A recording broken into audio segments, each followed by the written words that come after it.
toot, toot.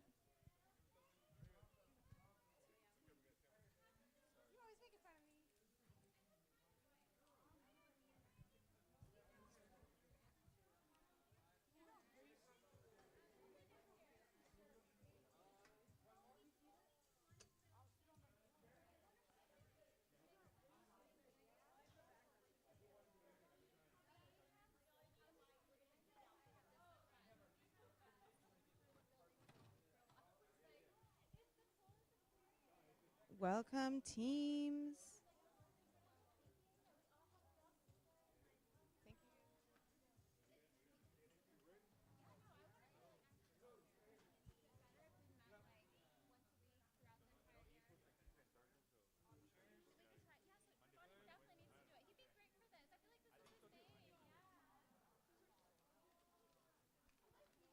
All right, teams, make yourself at home.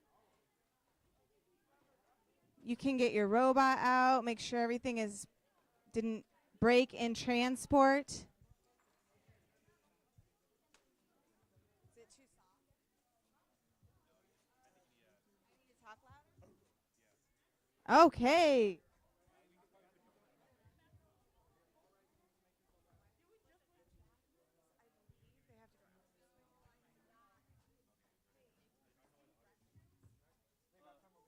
Over here and to the right. Yes. So down there and to the right. But that is cool.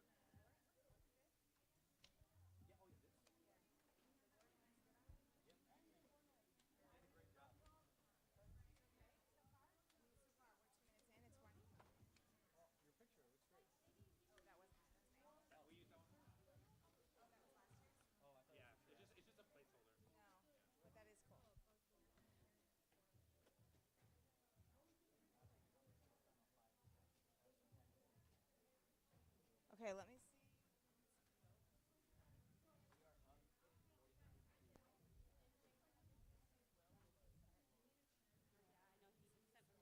Do you want to start introduction or do you want me to? I know. You're just watching? Okay.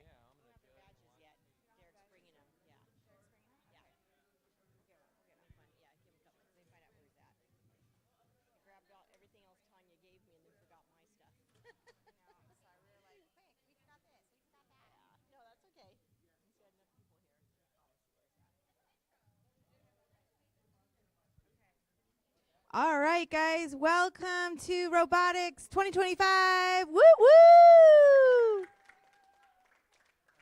Good job. So we have a few teams here today. We have the Painted Hills Panthers, a very big squad. Yeah. And we have Cielo Vista Charter School. Their first time in robotics with us, so they're very exciting. Their teams worked really hard. We have the James Workman Bighorns, I think. You guys are Bighorns, right? Not Rams. Different species. And the DSMS Scorpions with veteran coach Clint Wyatt. Veteran coach. Okay, awesome. So as you know, my name is Miss Maxwell, or Ashley. You can call me. We're in an informal space, so you can call me Ashley. And I work for the ETIS team. ETIS stands for Educational Technology and Information Systems. So that has to do with everything with all the computers in your classrooms, the ViewSonics, all of the audio equipment that you see in this room. In fact, this room is pretty special. This is the first time we're having robotics in this room, the robotics competition, and it's the first year that this has been open for students and for Palm Springs Unified School District professionals to use. So this room gets a lot of use, and it's pretty beautiful, huh? Yes. So as a part of respecting this beautiful space, we ask that you pay attention to your water, and the other rule we have is that there's no eating in this room. So when we eat lunch will be served around noon. We're going to eat outside. It is a little hot, but we do have shade outside, and we'll all be out there together eating, so that will be great. Yes? And if you need to use the restroom, I would tell your coach that you're heading to the bathroom, but it is out this door, and there's a corridor on the right. And you'll see restrooms for ladies and gentlemen there. No, just the ones on the right. Yep. And then, okay, cool. So we're going to get started. I want to give you the order of the teams competing. And as you remember, with middle school, we have 2 parts to our competition. The first part is a presentation or interview portion. During this presentation or interview portion, you will share with the judges your experience in the club, or share your presentation or the knowledge that you've learned from this year's season. You can bring your robot with you to the table if you want to show the judges the accomplishments in building your robot. So you can bring props like that if you want, or any notes or anything that you might need, a Chromebook and so forth. So that will take place over here. And we have 2 judges who will be judging you and talking to you. And they're really friendly people. They work in my office. They both work in, let's say, in support for teachers for their grades, synergy, parent communication. So they are major support people in our office. It is Miss Tanya and Miss Kelly. Yes, these are our judges for that portion. Yeah, they deserve a round of applause for sure. And then once you finish your presentation or your interview, which will be a total of 5 minutes, so we won't let you go over that. If you finish early, that's okay. But once you're finished, you'll come over to the table, and it's your team's opportunity to inspect the table at that time. So you'll want to make sure that the missions you're working to accomplish look right to you, that there's no mistakes. If you notice something's off, you need to tell one of the table judges that the mission is not set up correctly, or you're noticing something is wrong, and they will fix it for you. So our 2 table judges for this year's 2025 tournament is Mr. Ryan and Miss Stacy back here. Okay, so they will be the ones, if you notice something amiss on your table, something is out of place, you'll let them know. And then they will judge to see if you can fit all of your equipment and all of your apparatus that you're connecting to your robot in one of those quadrants, in one of the start areas. You don't have to start from one area. Of course, you'll start from any area you want. But if you can fit all of your equipment in one of the start areas, you'll get 20 points right off the bat. Okay, so you'll have to try and fit all of your equipment in one of those white quadrant pieces. Once that is done and everyone is satisfied that the table looks correct, your time will begin to accomplish as many missions on the table as you can. As you know, hopefully your coaches told you, you'll have 4 minutes to work on the board with your team to accomplish as many missions as you can. A couple of other key rules. You're not allowed to touch any of the missions once, or I should say any of the equipment, like the fish or the shark that's out there. You can't touch those when they're on the board. But if you move something to the home area or off on the sides of the board, you are able to touch it, pick it up, and move it. For example, that shark, if it flies off the board, you can pick it up and move it if you want to. Another rule that we're implementing this year is that if your robot gets stuck out on the board, we'll say in the ocean. If the robot is stuck out in the ocean, you can retrieve it, okay, and restart your program. If it's not stuck, let it run, let it come back to you, and you'll restart as normal. We don't want the robot to be stuck, but if it gets stuck, don't panic. You can go retrieve your robot and restart your program. Am I missing judges? Any other key? Where did my judges go? Ooh, they left. They probably went to go study. The board. I don't think I'm missing any other key pieces. But if you have questions, oh yes, thank you. One of the key pieces of First LEGO League, that's the equipment we're using, that's the program we're using, is sportsmanship and good camaraderie, which is a really big word for being friendly towards your teammates and opponents. So I know I've spent some time at some of your clubs, and I've really noticed that good communication and cheering on your teammates, even when things are hard, even if they fail. So if you know your teammate is trying hard, maybe, give them a little pep talk on the board. Good job, or you almost had it. Those kind of things can earn you points.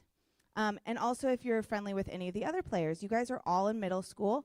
Mostly, I think the most grade level we have here is 7th grade. But we have 6th graders, and I think we have an 8th grader or 2 here too. So get to know your fellow robotics programmer people. You'll potentially meet them again next year at the middle school level or at the high school. We have a high school robotics program that's even more challenging.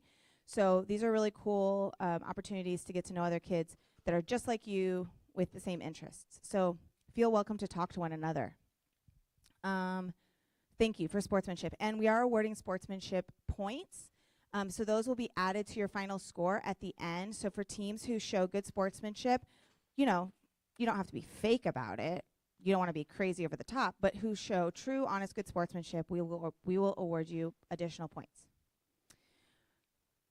Once all of the teams have had a chance to do their presentation and then compete on the board, we will have a deliberation with all the judges. We'll add up the score, and then we'll be giving trophies for first, second, and third place teams this year. And you'll have an opportunity to take your photo we have a kind of a photo backdrop on our board here with your coach. And then we'll have lunch and celebrate all together. Sounds like fun? Yes. Okay, cool. So the order of presentations picked with randomly with my colleagues, my teammates, is DSMS first, then CVC, then James Workman, and then Painted Hills. Now, a couple of other things. We have, while the other teams are competing, especially during the presentation, it will be kind of quiet in here, but it doesn't mean you have to not talk. The judge will be sitting close to the people presenting, and as you know, presenting is really scary. Who feels nervous about presenting in front of a lot of people? Me too, for sure. It's scary for every person, even an adult, even my grandma, it's scary for her, and she doesn't get scared much. So you don't have to be totally quiet. You can chat with your teammates practicing on the board. If you are wanting to practice your presentation, you can do that, no problem. You just want to be kind to those presenting and not be too loud. Obviously, we're not going to be telling jokes or doing any weird bathroom noises or anything while they're doing that. That would be rude. So we're going to be cognizant that there are people presenting, but we don't have to make more pressure on them by being totally quiet. We can just be normal during that time. Once we're on the board, we'll have some music playing, and I'll be kind of explaining what's going on, and you'll be able to watch the teams competing on the big screens. That will be cool, okay? So you can watch, you can hang out over here, you can even move your chair if you want a front row seat to watch the other teams competing on the big screen. And as you know, we are live streaming the event as well, so we'll have a recording of the event for you. You can show your parents later tonight how you did. And if anyone is watching right now, maybe at your school, I know I sent the live stream link to principals. So it's possible that they're watching you too. That's pretty cool. Yeah?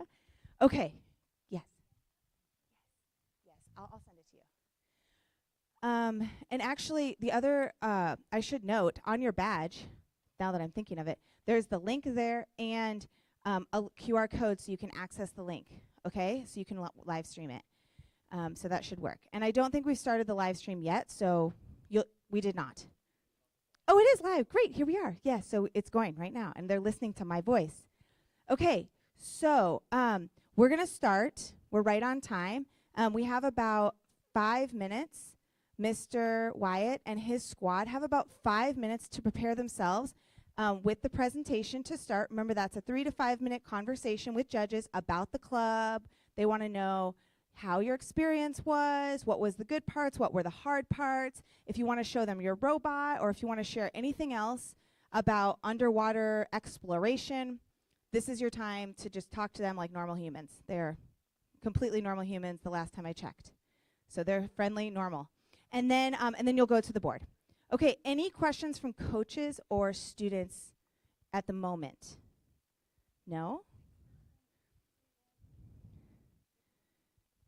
Oh, great question. Yeah.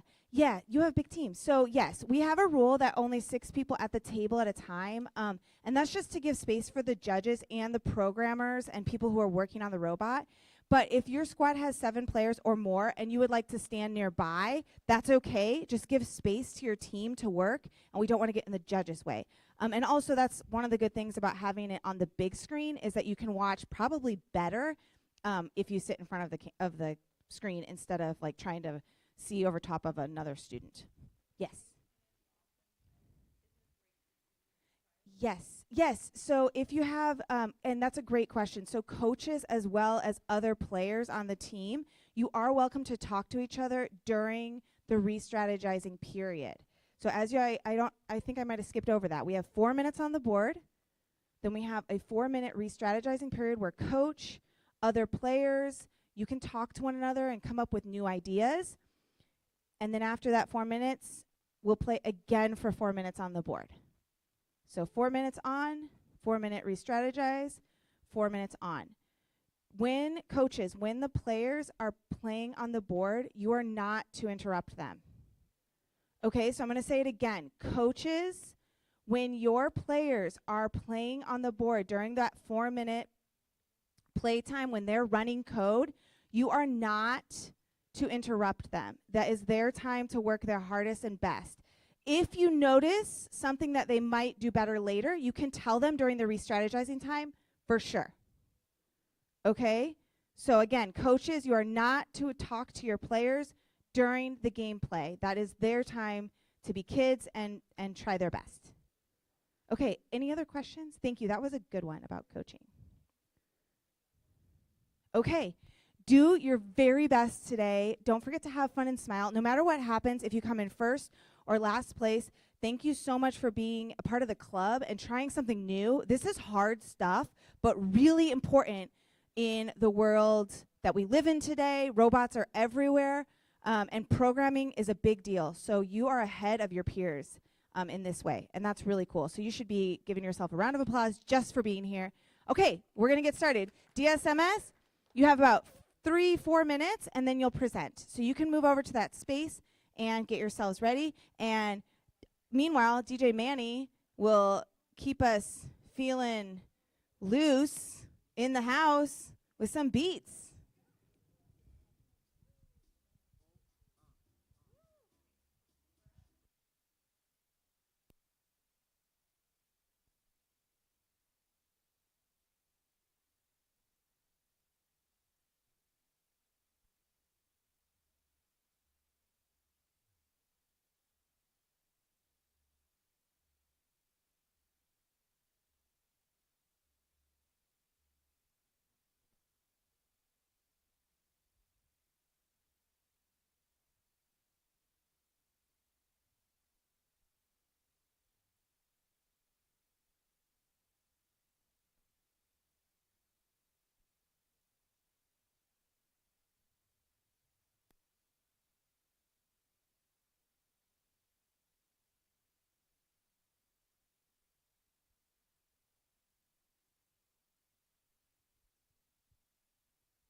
Okay, very good. Well done.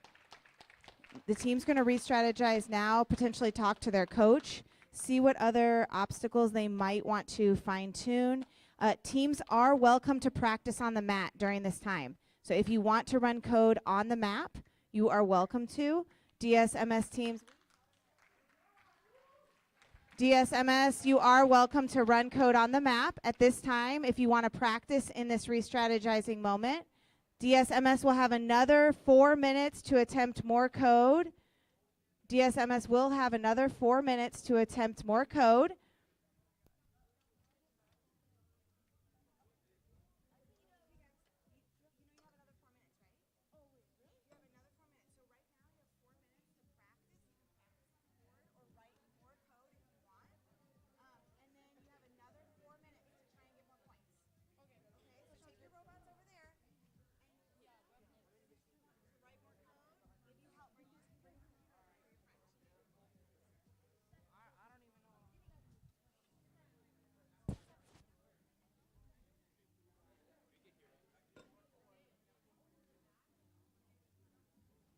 Okay, so DSMS currently, they're re-strategizing on the board. They have about 3 minutes left to attempt to write more code or perfect that code to see if they can get more of these missions accomplished. Now let's look at what they did accomplish in round 1, or the first run. They were able to successfully complete mission number 9, which is called the Unexpected Encounter. It reminds me of coming into a dark room Mission 9, and Unexpected finding a Encounter. mystery creature. Investigate the exactly what this hydrothermal mission vent is all and about. deliver the sea It's creature that takes a special interest in octopus, you or I to think the it's cold a sea. squid from the depths. If the that unknown creature is released, when the player knocks it from its if the coast. unknown So do we creature have is that at least footage of what partly that in the mission is cold supposed sea. to look like? There we are. Mission 9, number 9, Unexpected the Unexpected Encounter is this Investigate the hydrothermal The vent octopus and deliver the or sea creature that squid, takes I a think it special is, interest in you to the giant cold sea. squid will get knocked If the off unknown of creature its is coast released, into the water for a total of 20 points. Now, if the unknown players creature can is at least attempt partly to in the release cold sea. squid creature into the Mission deep 9, part of Unexpected the Encounter. ocean for an additional 10 points. Investigate the hydrothermal This is the vent and Unexpected deliver the sea Encounter creature that takes a mission special number interest in you 9, to the cold sea. successfully completed by DSMS. If the unknown creature is released, Another mission that they worked on and successfully if the completed unknown creature was is at least partly in the cold number sea. 2. Mission number 2. Mission number 2 is one of Mission the 2, easier missions, Shark. one of the Track this starter tagged missions shark for on its this journey year's to new challenge. feeding grounds. The tricky part of this mission is getting If the the shark robot is no longer touching the to cave, the area. if It the has, shark is touching the a mat, and kind it of is a at sharp least left partly turn in the that shark they have to get habitat. the robot to the area where Mission 2, mission number 2 Shark. lives. Track the this tagged shark mission. on its journey to new In the feeding shark grounds. mission, there is a cave. If the shark and is no longer we touching know the cave, from the story that the shark if was the just shark is tagged touching the for mat, research, and it is at if we least partly in the release it shark habitat. successfully back into its habitat, Mission we 2, get some Shark. points. So Track the this mission tagged here shark is that on its teams journey have to come new up, feeding they have grounds. to hit this yellow If the shark launch is no longer pad with touching the some object cave, from their robot, if the shark is releasing touching the shark mat, from cave and it for is at 20 least points. partly in the shark habitat. If they can successfully get Mission 2, their shark into Track this the tagged feeding shark on ground, its journey to new feeding grounds. they can earn an additional 10 points. So If it's the another shark is no two-step longer type of a touching the mission, cave, and DSMS if the shark is touching currently the mat, has one and it is at of those least two partly steps. in the So shark they did habitat. successfully release the shark, and we'll Mission see 2, in round 2 if Shark. they attempt to Track this put it tagged into shark the on ocean. its journey to new feeding grounds. Another one of the missions that If the shark is no DSMS longer touching the attempted, cave, which if the I shark don't know is if we touching the have a mat, good and video it is of at it, least but, partly in the shark is habitat. the coral mission. I believe that mission number 3, the coral mission. The coral mission, Mission 3, has several Coral parts. Reef. The part Carefully that mount the DSMS new coral structure attempted without to damaging other was nearby flora. The reef segment. If the coral reef is In flipped up, the not touching the coral mat. reef challenge. If a reef Challenge segment is number standing 3, upright outside of you'll home see that and there touching are the corals mat. spread out across the map. Mission These tippy corals. There's Mission a pink, 3, an orange, Coral Reef. or kind of a red color and Carefully a green one. mount the new These coral 3 structure corals are without spread damaging out other around nearby the map. flora. Teams need to successfully If the coral move reef the is flipped up, coral not from touching the its mat. original location. If a reef and segment keep is the standing coral upright outside of home and touching the it's a mat. two-part challenge. It's pretty tough. Mission There's another part of the coral Mission reef 3, challenge coral where they reef. need to set some other Carefully corals mount upright. the new They coral have not structure attempted without that part of the damaging mission yet. other nearby flora. Right now, they are working on developing If the coral reef code is flipped to up, push not these touching the coral mat. segments off If a of reef their segment initial is base standing right here on upright the screen outside of home and into touching the a new mat. location Mission for 5 points each. Mission 3, coral reef. There's a few ways to attempt that. Carefully mount one the of new ways coral is to structure simply without push damaging gently other the nearby coral flora. off its base where the coral If the coral reef sits is flipped on up, the board. not touching the mat. That's one way. If a reef segment other is way standing they can upright accomplish outside of is home and to touching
run. So we're about a minute off on our live stream. The teams have 2 minutes remaining in this last run. They're still working together.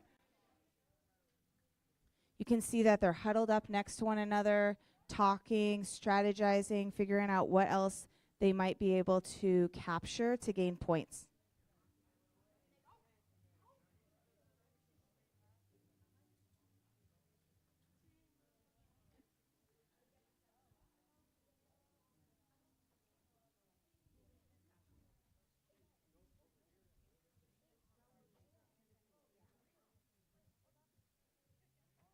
Team has about 1 minute remaining.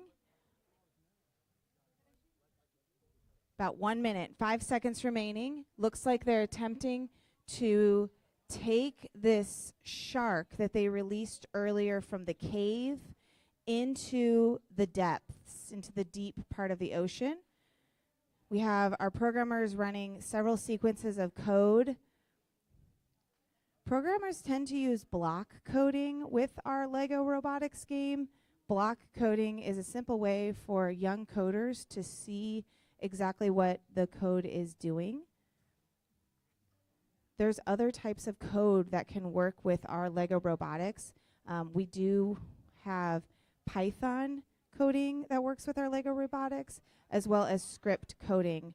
Those are two different types of code. Script coding is very similar to block coding, except for there's not a picture or words, but in fact the actual script written.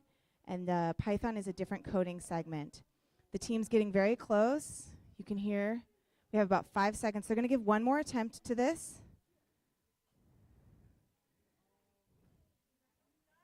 Great job, and they were able to get the shark into the depths. Time's up for DSMS. Give them a round of applause. They did very good. Now the judges are going to reset the board, and they are going to tally up all the scores that DSMS was able to accomplish. Very well done. While we're looking, the next team is getting set up. I'll talk about the missions that DSMS finished. So they were successfully able to release the shark into the depths. The shark mission is mission number 2. Mission number 2, they were able to do all parts. Release the shark from the cave and release it into the depths. So mission number 2, if we can get that footage back up, we'll show it on the live stream exactly what they were able to do. Now, the next team getting ready to compete is Cielo Vista Charter. And so that squad will start making its way up to the presentation table for their interview and robot showcase.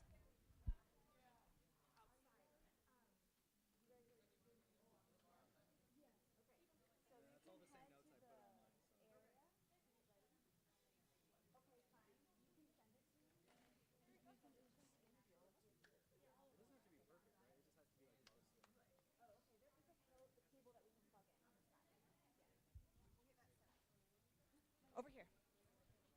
Okay, so this is CBC.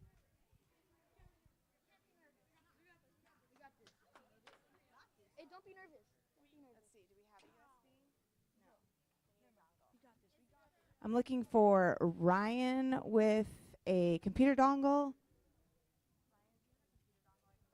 Oh, perfect. We got one. Never mind. Strike that.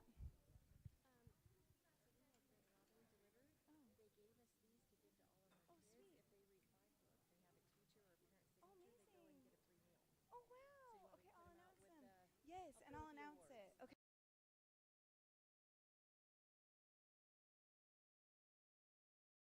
Got me back. All right. So DSMS, I'm just going to go through one more time what they accomplished. They were able to successfully complete mission 2 in all parts. That is the shark mission. Mission 2, Shark. Track this tagged shark on its journey to new feeding grounds. In this shark mission, If the shark is no longer touching the cave, 2 different rounds. if the shark is touching the mat, First run, and it they is at completed least half, partly in and the then shark second habitat. run, they completed the second half. It was very well done, Mission very 2, well coded. Shark.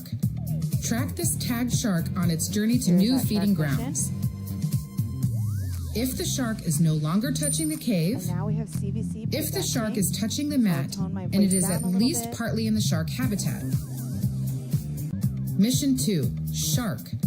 Track this tagged shark on its journey to new feeding grounds.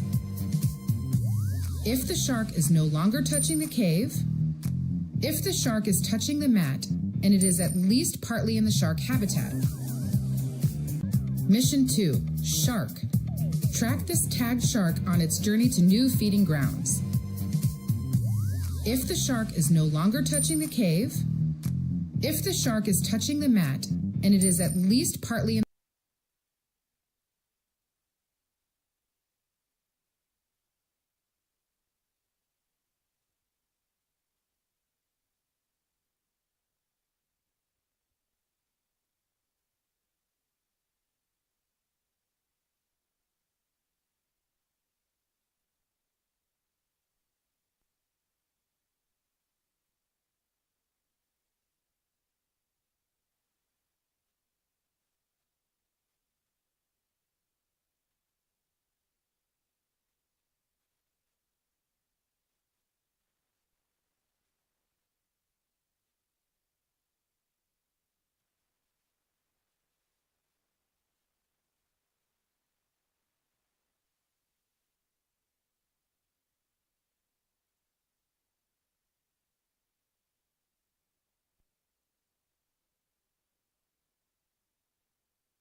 Great job.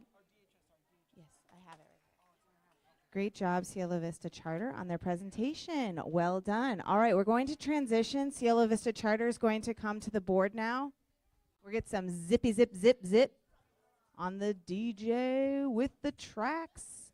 That's DJ Manny in the house. Pump it louder. Pump it.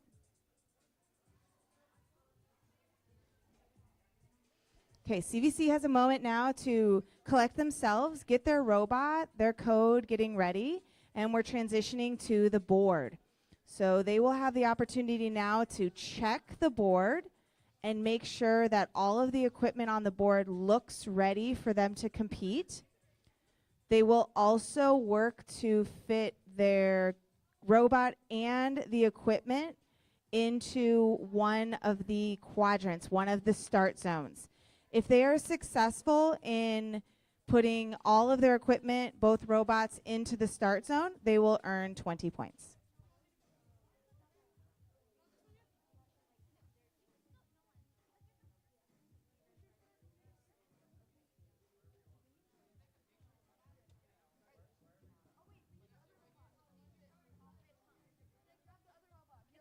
So the teams are going to work to get both of the robots into one start zone, and if they are successful with that, the judges will award them 20 points. So we'll see if they'll go for that additional bonus there.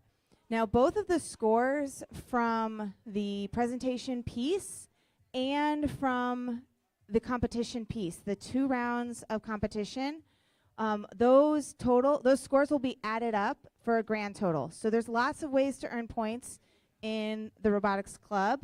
We have the sportsmanship points. We have the robot game, the coding points that they're working on right now, and then that presentation piece. So lots comes together, and that's natural for coders in the real world. They have to be able to communicate effectively with teammates. Oh, here we go. I, once again, wasn't informed we were ready to start. CVC has started their first round, and they are working on their missions. They have currently did the shark mission just successfully right now. So they have just started.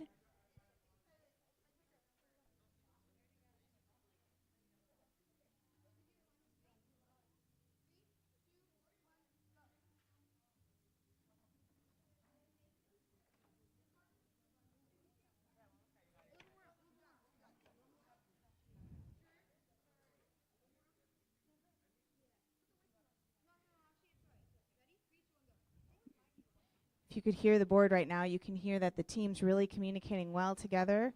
They're working together to try and accomplish this mission. Right now, they're going for the coral mission number 1, the coral nursery is what they're working on right now. Haven't quite gotten it yet, but you can see their tenacity. This is exactly a skill that coders need when they are in the field working in real coding and real robotics, is a lot of trial and error. I think that's one of the most challenging things for young people with regards to coding, is that grit, we would say, that continue to try and fail so many times before you can actually feel successful. And that's exactly what coding is. A lot of errors, running for bugs, trying to see what exactly isn't going quite right, working with your team to come up with new ideas, staying positive, and working till you accomplish it. Just takes one accomplishment one time, and it can be successful. So just like in the real world, that's really great that Lego Robotics supports that similar feeling and skills and strategies of tenacity and grit. So that's what they're working on right now, the team together.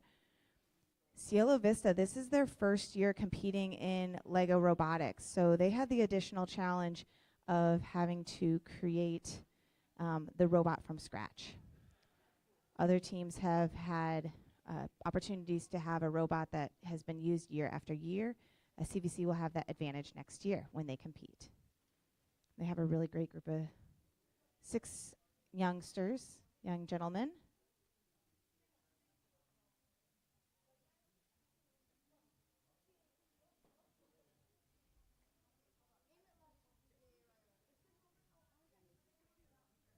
They have about 1 minute left in this first round. About 1 minute left in this first round.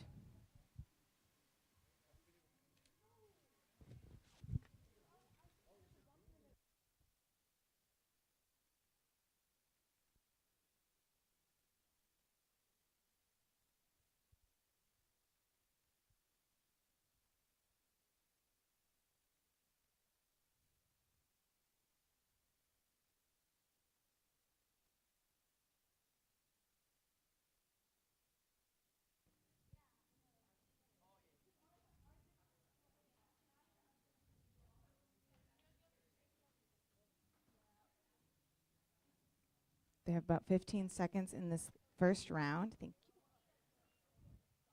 Then they will have a re-strategizing period. Their coaches can talk to them. They'll have opportunity to recode if they like.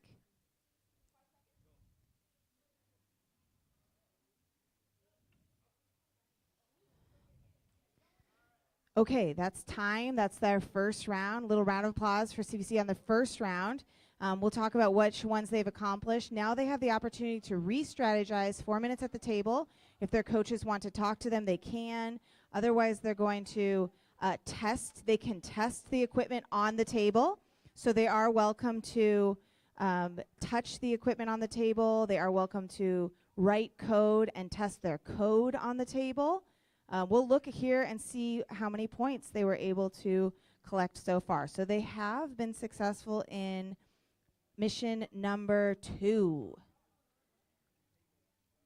Mission number 2. Shark.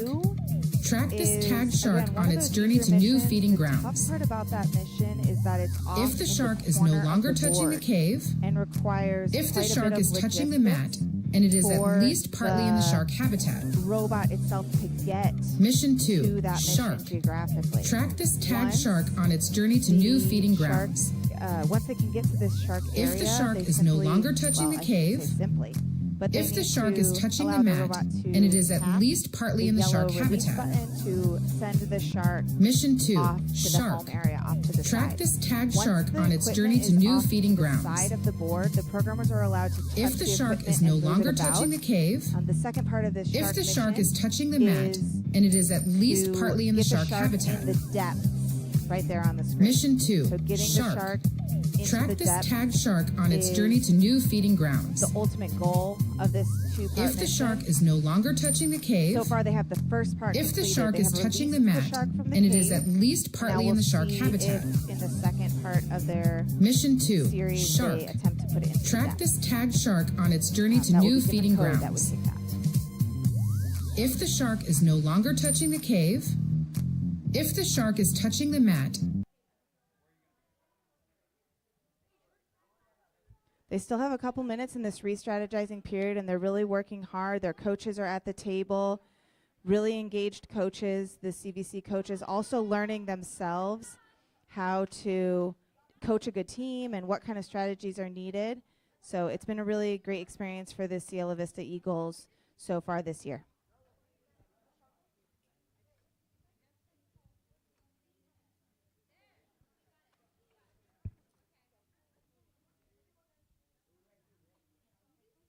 They have about 1 minute and 30 seconds left to continue testing their programs and adjusting their robot as needed.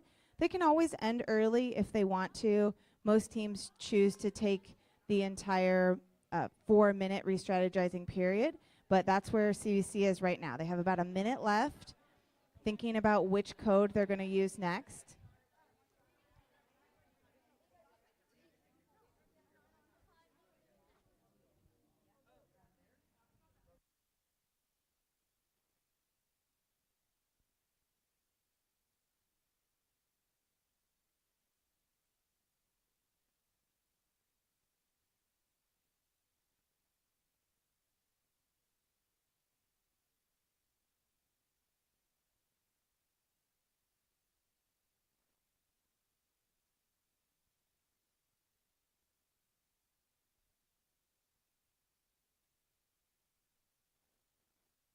We have about 30 seconds left of practice before the team gets to try again with another 4-minute run.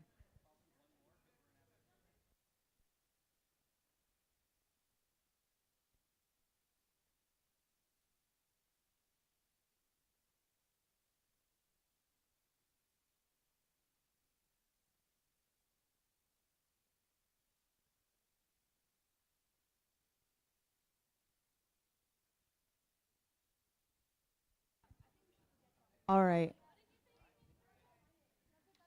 We're getting ready to start our second run.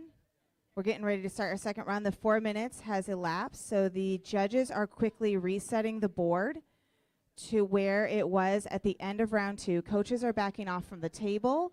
The players are getting ready. We're about to start the second 4-minute run series where CVC will attempt to earn more points than what they already have. And as soon as they are ready, the judges will give me the high sign of when we're ready to start.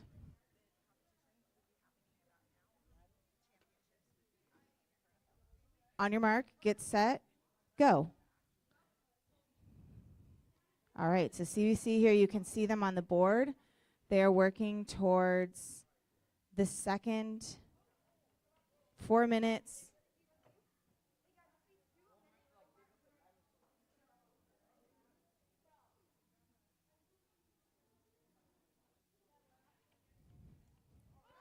Ooh, and they got one. So they were able to successfully complete the coral nursery just now. That's a big 20 points that they were able to get the corals flipped up. So they were really happy about that one. That's a new mission. And now they are attempting to knock. They have a really long robot with a long, almost like arm.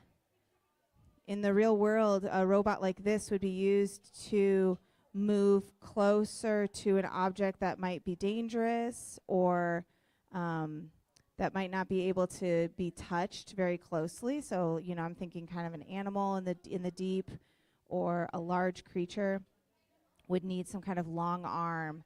And that's exactly what we've done here. And it looks like they were successful in that mission. And head coach Stacy agrees that that was a successful run with the mission number 3, the coral reef mission. They are now looking at, they're going to reset this octopus mission, I should say the unknown sea creature, and here they go, they're running it.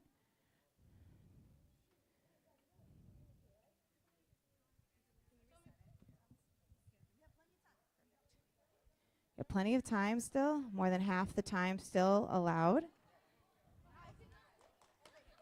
2 minutes left in this round. Lots of time left. They're scoring many points here.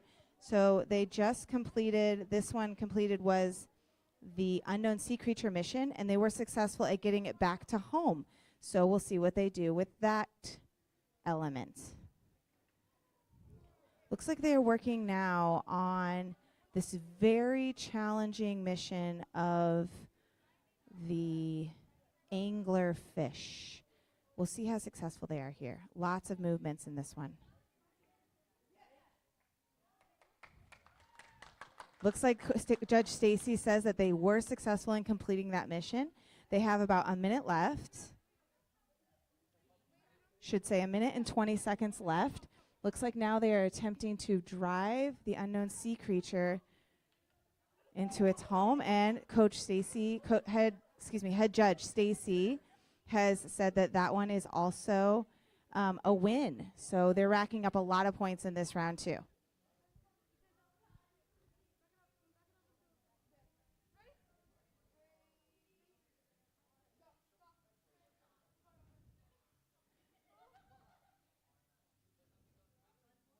She's saying no on this one. They're going to have to restart and try again. They have about a minute left on the board, so still plenty of time. Be surprised at how long a minute lasts when you're coding and running code.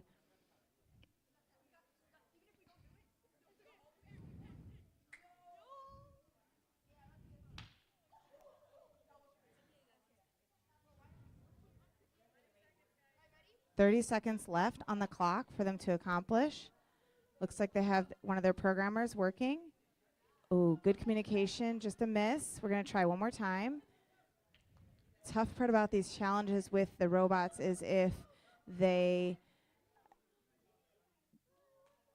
get hung up on any other equipment. Just like in the regular ocean, if you were diving down deep, you would have to. Looks like they successfully completed that mission. They are very excited. And They have about, and time is up. Very good. Well done, CVC. A round of applause, CVC. Very, very good. We'll talk about which ones they accomplished here. Well done. The judges are going to add up their score. The next team who will present will be James Workman Middle School. The next team who will present will be James Workman Middle School. So those guys can get towards the presentation table.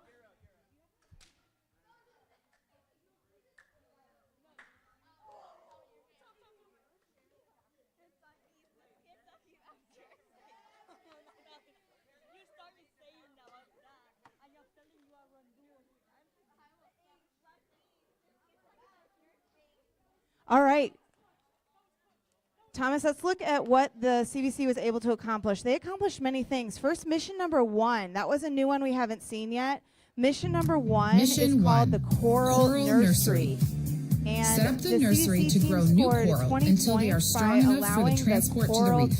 Flip right side up, which is pretty impressive. If the coral tree is hanging on the coral tree support, bonus.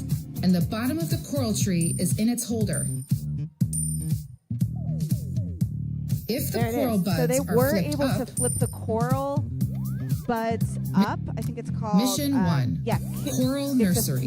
Coral buds set are up the flipped nursery up. Ooh, to grow new coral until they are strong enough for the 20 points. transport So that to the portion reef. right there. They did not attempt the coral If the coral tree is hanging but on the nonetheless, coral tree they were able support, to get the coral buds up. bonus. So that was a big one. And the bottom of the coral tree is in its Another holder. mission that this team was able to accomplish was the anglerfish. That is mission number 5. Mission 5, Anglerfish. Scare the anglerfish back into its home within the sunken shipwreck. If the anglerfish is latched within the shipwreck, is to put the anglerfish back in its Mission cage, 5, Anglerfish. unexpected home. Scare the within anglerfish shipwreck, back I into should its say. home within the sunken shipwreck. If the anglerfish is And that latched takes within quite a the bit of shipwreck, precision because they have to knock the Mission latch 5, closed Anglerfish. and attempt to Scare the knock anglerfish back into its in. home within the sunken So just shipwreck. that on the screen, and that's quite a few If points. the 30 anglerfish points is for latched that within one. the shipwreck, Mission James 5, Workman Middle School is Anglerfish. heading up to Scare the anglerfish back presentation into table.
All right.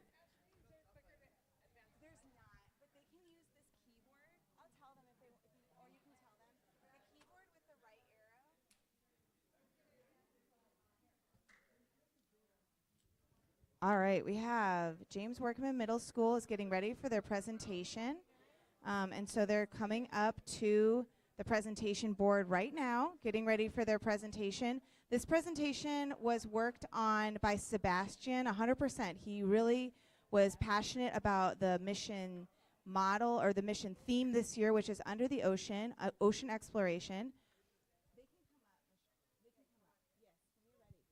And he completed his presentation all about the coral reefs And so his team is helping him to present.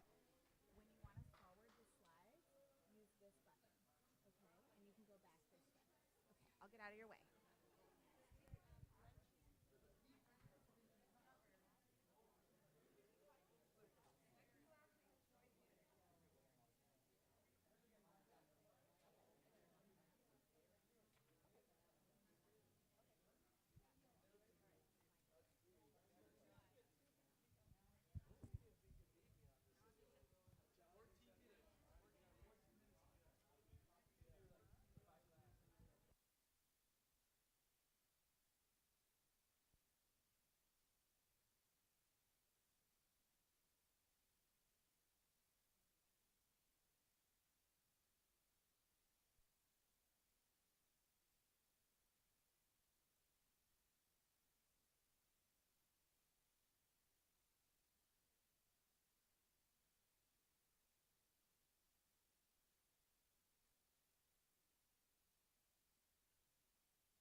All right, very good. Round of applause for James Workman and their presentation. Well done.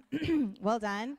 They're going to move over to the board now and get their robot ready to launch for their first round of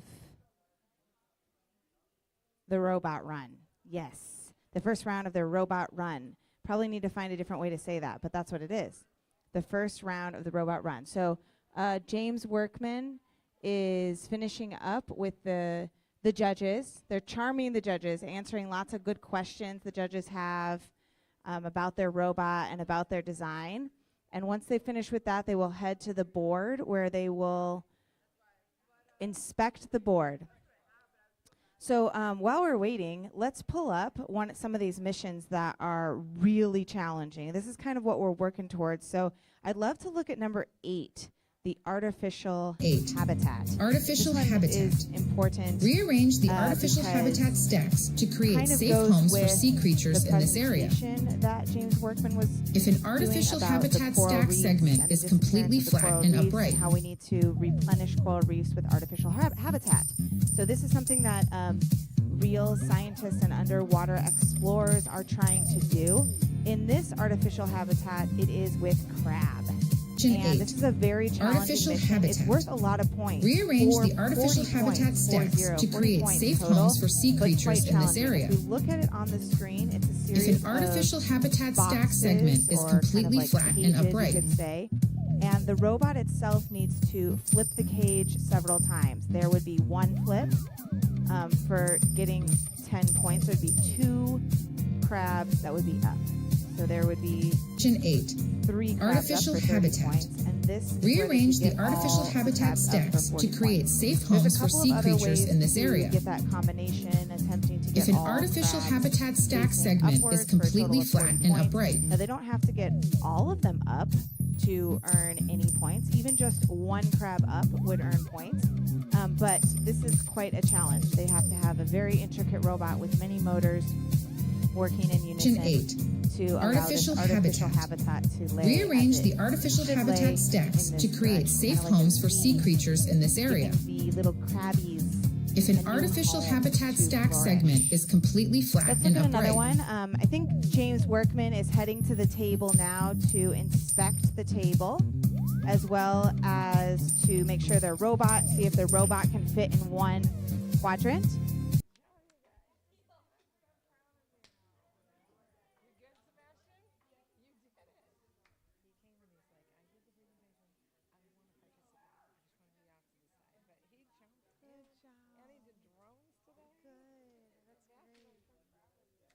So they're looking at the board right now, making sure that all of the equipment looks correct for their runs. So they're talking with the judges, and they are also going to attempt to put all of their robots and equipment into 1 quadrant for a 20-point bonus.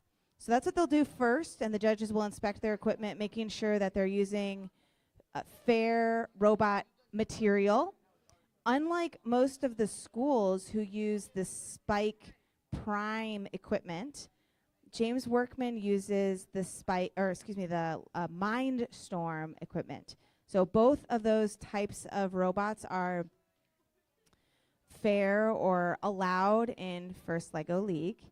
And James Workman has a long history within their coding classes at school throughout the day, as well as robotics classes, in fact, using the Mindstorm equipment. So that's what these students felt most comfortable using, was the Mindstorm equipment. Both types of equipment are legal and valid, and teachers, students, participants can use a combination of those pieces on the robot. So their robot will look slightly differently. The color scheme is different, but it is still made by LEGO, and it still uses LEGO pieces, which is what makes it fair and equitable for all the teams. So here we go. They're attempting to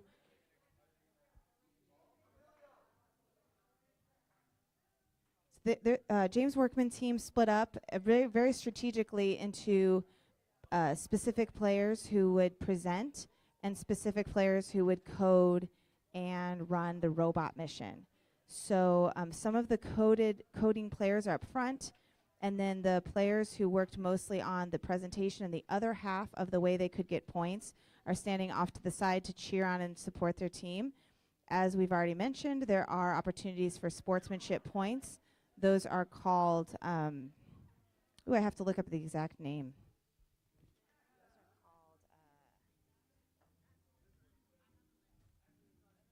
And we're off.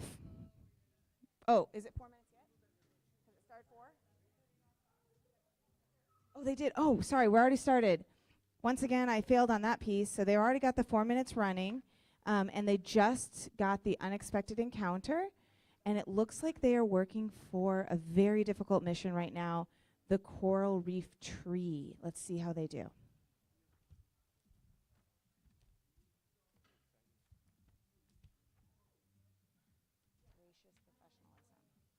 Those points are gracious professionalism. That is the sportsmanship, you could say, points, where we are graciously professionals, and kind of encompasses many different aspects of professionalism, including grit and determination, supporting each other, positive energy, good teamwork, and the teams really show that in First Lego League.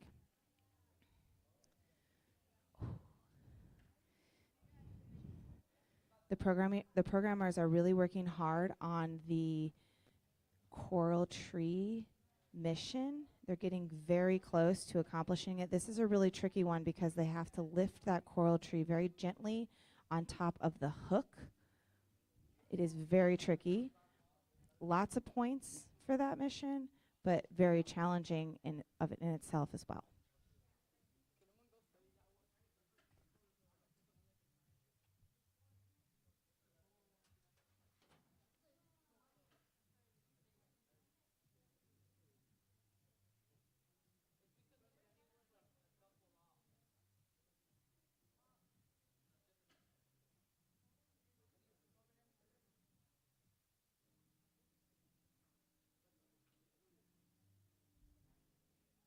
They're still working. They have a little bit more time here.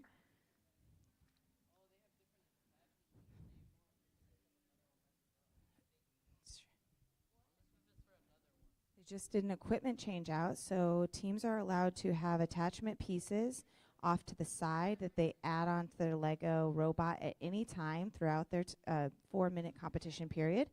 These attachments might help the robot move in a certain way or grab something in a certain way. And so the James Workman team just added a arm-like feature.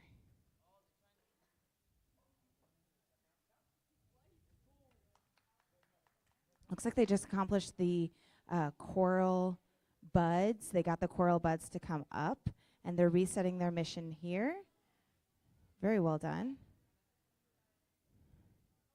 And they're attempting this shark encounter, which is the one that's in the corner. Kind of tough to get there, but a little bit of an easier move to release the shark from its habitat.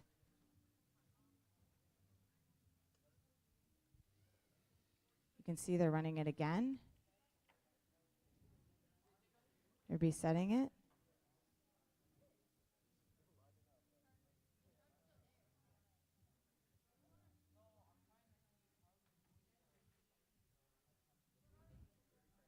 They have about 30 seconds left. They're adding another attachment onto their robot.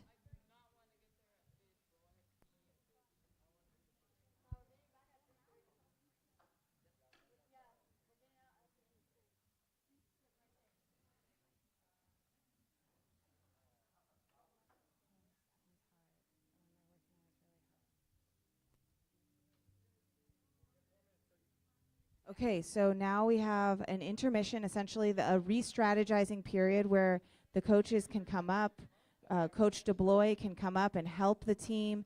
They can practice on the board. They can write new code. They're able to work together to add new attachments if they need. During this time, we can look and see which missions that they were able to accomplish successfully and which ones they're working on. Let's start on the one that they struggled with a lot and spent a lot of time on, which is number 1, the coral nursery. In the Coral Nursery, Mission there are 1. two parts. Coral There's Nursery. an easier part, in my opinion. Set up and the then nursery to quite grow a new harder coral part. until they are strong One enough of for the the transport parts to the reef. Is to allow If the coral tree is buds hanging on the to flip coral up. tree This is the support, easier part. It's a simpler, bonus, more simple push and the bottom of the coral on the tree lower is in its yellow holder. apparatus to lift the coral buds up. If the coral The buds second are flipped part up, of the Coral Nursery mission is the part that they're really working on hard. Mission 1. As we speak. Coral Nursery. This is to lift the Set up the coral nursery tree to up, grow new coral hang until the they are coral strong tree enough for the on transport to the reef. its post, and keep the base If of the coral tree is hanging on the coral tree holder. support, So three bonus, kind of moves. and the bottom of the Lifting, coral tree placing is it in on its the hook. holder. Right here we can see it, so placing it on the hook. And If the they coral can buds are maintain flipped the base up, of the coral tree within the holder, just there. Then they earn Mission additional 1. points for a total of Coral 30 points. Nursery. So that is a very difficult Set up the mission. It's the nursery one to that grow they're new coding coral until they are right now, strong enough working for on the right now. transport to the reef. Let's look at another mission that If is the a coral little more tree is challenging hanging on the coral tree and maybe support, less common bonus, for and the bottom of the coral players tree to is in its accomplish. holder. Let's look at number 11. Mission 11. Number 11 Sonar is Discovery. a fun-looking mission. Use the ship's It's a big sonar circle. technology to scan the This surroundings is for the nearby sonar objects or animals. Discovery mission. If one whale is Mission number revealed, 11, here it is. So bonus, it's this big circle if on both the whales board, are kind revealed. of off to the lower half of the board, and sits on the side. The goal Mission of the sonar 11. mission Sonar is Discovery. to reveal Use the ship's whales sonar technology to that are scan the on surroundings for the nearby objects or board. animals. It's a vinyl board underneath. If So one there are whale is images revealed, of a whale. So you can see it really nice from bonus, overhead. if both whales are revealed. revealed when the sonar wand Mission 11. moves Sonar across Discovery. the playing field to reveal Use the those whales. ship's sonar This is a technology very to tricky scan the mission surroundings because for it requires nearby the objects or robot to be animals. very agile in moving all If the way one whale is around revealed, the bonus, if circle both itself, whales all the are way around that revealed. sonar. And on my official score sheet, it says use the ship's sonar Mission technology 11. to scan Sonar the Discovery. surroundings for objects. Use the ship's and sonar animals. technology to scan the And surroundings again, for if one nearby whale is objects or revealed, they get animals. 20 points, and if both are If revealed, one whale is they get revealed, another 30 points. So that one's bonus, very tricky if to do. both A very whales are agile revealed. robot is required not only to hook that Mission 11. lever Sonar to Discovery. reveal one whale, but to Use the reveal ship's two sonar whales very technology tall. to scan Let's the check back in surroundings with for our nearby board to see objects or where we are animals. at for how many minutes are left. If one whale Strategizing period. We have about 1 minute left, so they're still setting the board. They are still running code. Looks like right now they're uploading code into their Mindstorms robot.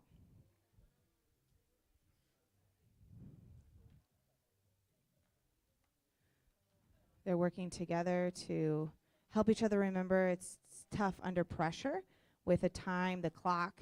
They want to score as many points as they can. I think one of the trickiest things about the first LEGO League robot missions, and likely all robots in the field, is that we can get a robot with code to do something one time, but to do it consistently every single time is very tricky. So while the teams are practicing, while they might successfully complete a mission once, that might have 30 fails behind it. And it might be difficult for them to even complete the mission again after that one-time go. So that's the really tricky part, is being successful and consistent with the robot. So it looks like now they're resetting the board and getting ready for their next 4-minute run.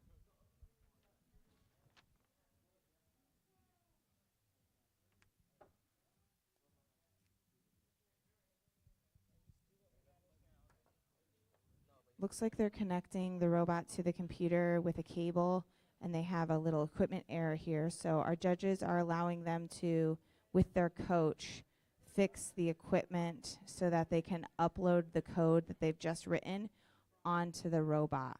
So this is a little bit of added re-strategizing time. The teams truly are not If one whale is writing new revealed, code or testing new code, but simply attempting to get what they have worked on during the fair allocated time onto their robot. So we're going to give them that opportunity, since this cable seems to be bunk.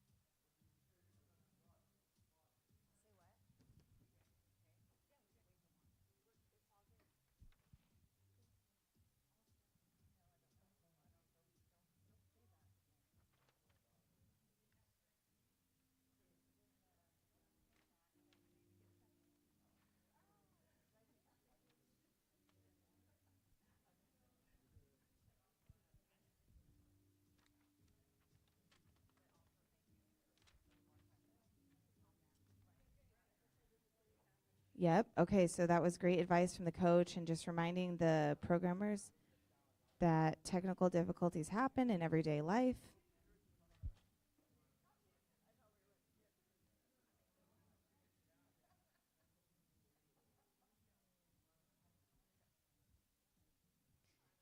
And part of that those gracious professionalism points isn't just with players amongst their own team, but also players on other teams. All players understand how there can be a technical difficulty or equipment failure, and all the teams want a fair competition such that they win with everyone's best effort, not because of an equipment failure. So teams understand that, and that's part of that gracious professionalism, how they earn their points. So we appreciate the teams being patient.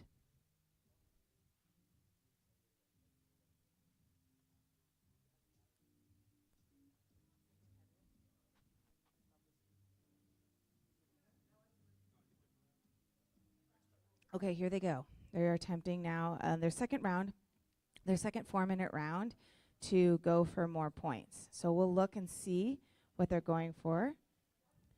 Very, very close. They're actually just knocked the scuba diver friend off of its post, and that's one of the missions that is called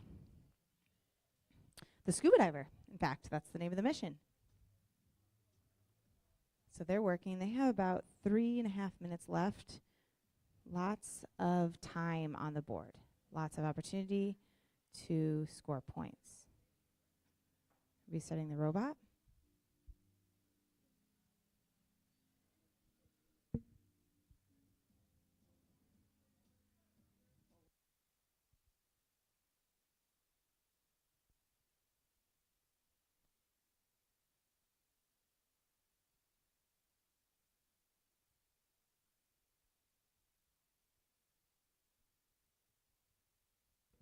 Great, and they just scored some points with the shark.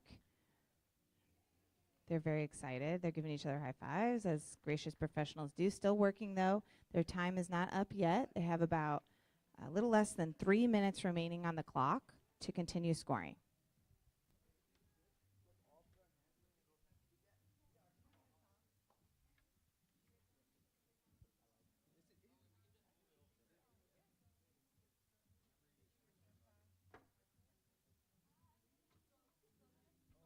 Looks like now they're trying to deliver the shark to its habitat with their robot.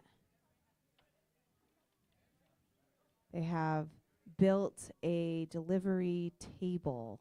Kind of reminds me of Free Willy, that nest sling they made for Willy. In this case, they have the shark, and they successfully put it into its space, into its new habitat. So that was good, and high fives all around on that one. They have about 1 minute and 30 seconds left to continue accomplishing missions.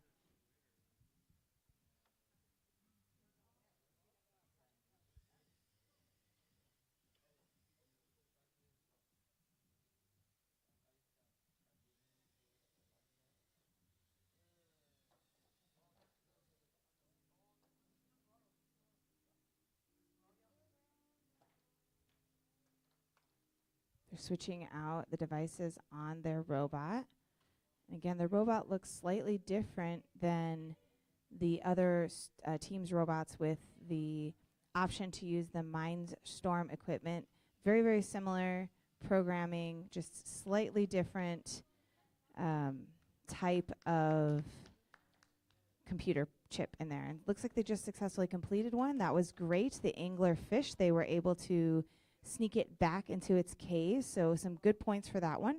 They have about just over 30 seconds left, and it looks like they're going back to this mission of the coral buds, and it looks like they might have just accomplished it in the last second. Really, really challenging. Very well done, guys. They have about 20 seconds left. I don't know if they're going to continue attempting missions, or if they're going to just celebrate that they were able to get that coral tree finally onto its post. Very exciting. Looks like they're maybe trying for one more in the last 10 seconds of gameplay. 10 seconds. 5 seconds. And time is up. Well done, James Workman Middle School. Round of applause for them. That was very well done. Let's look, Thomas, at some of the missions that they were able to accomplish while Painted Hills Middle School will set up at the presentation table. So they have about 3 minutes transition to the presentation table for Painted Hills Middle School with Coach Marshall. As for James Workman and Coach DeBlois, we were able to successfully complete this coral mission, the coral nursery. Let's look at it one more time. Number one, we've seen it a few times here, but just to show how tricky this is, the team was successfully able to do that one with somewhat of a ramp. Set up the nursery to grow new coral until they are strong enough for the transport to the reef. Number one, we'll be able to see it right there. If the coral tree is hanging on the coral tree support, they were able to complete, and the bottom of the coral tree is in its holder. At least the coral tree. I'll check with the judges if they were able to do the buds, which are the second coral part. But as we're buds looking are on the flipped screen up, here, this is the coral tree. And the team was also able to keep it in its post. Mission so one, that's a total of 30 coral nursery. points. Big points for that Set one. up the nursery to Now, grow buds, new coral until they are strong enough for the transport to the reef. That one. The judges are still deliberating. If but the coral tree awesome is hanging that they on were the able coral to tree complete support, the coral tree. bonus. While we're waiting and the bottom for of the Painted coral Hills tree to get going, let's look at one of my favorite missions. Not very many people attempted, but it is very cool. It's called Raise the Mast. Number 6. Raise the Mast. Mission 6. This one's cool Raise the because mast. it's a shipwreck. Raise the mast to restore the sunken shipwreck and explore you what's know me inside. Well, you'll know that I once owned a If the sailboat, shipwreck's and I mast was is very completely terrified of raised. shipwreck all the time. I think I hit the shore only twice. No holes. Mission thank you very 6. much. But this could Raise have the been me down mast. here at the bottom of the Raise ocean. the mast to restore with the my sunken sailboat. shipwreck So the and goal of this explore mission what's is inside. to raise the mast. If the raise shipwreck's that mast to is completely restore the raised. sunken shipwreck and explore what's inside. Mission 6. And so Raise the mast. inside the Raise mission, the there's mast to actually a restore the treasure sunken chest shipwreck inside. and explore We'll look what's at that one inside. right after we If the shipwreck's kind of mast quiet is down completely for Painted raised. Hills Middle School's presentation. But what's inside Mission is number 7, track 6. treasure. We'll Raise look the at that one mast. here in just a minute. Raise the mast to restore the sunken shipwreck and explore what's inside. 7.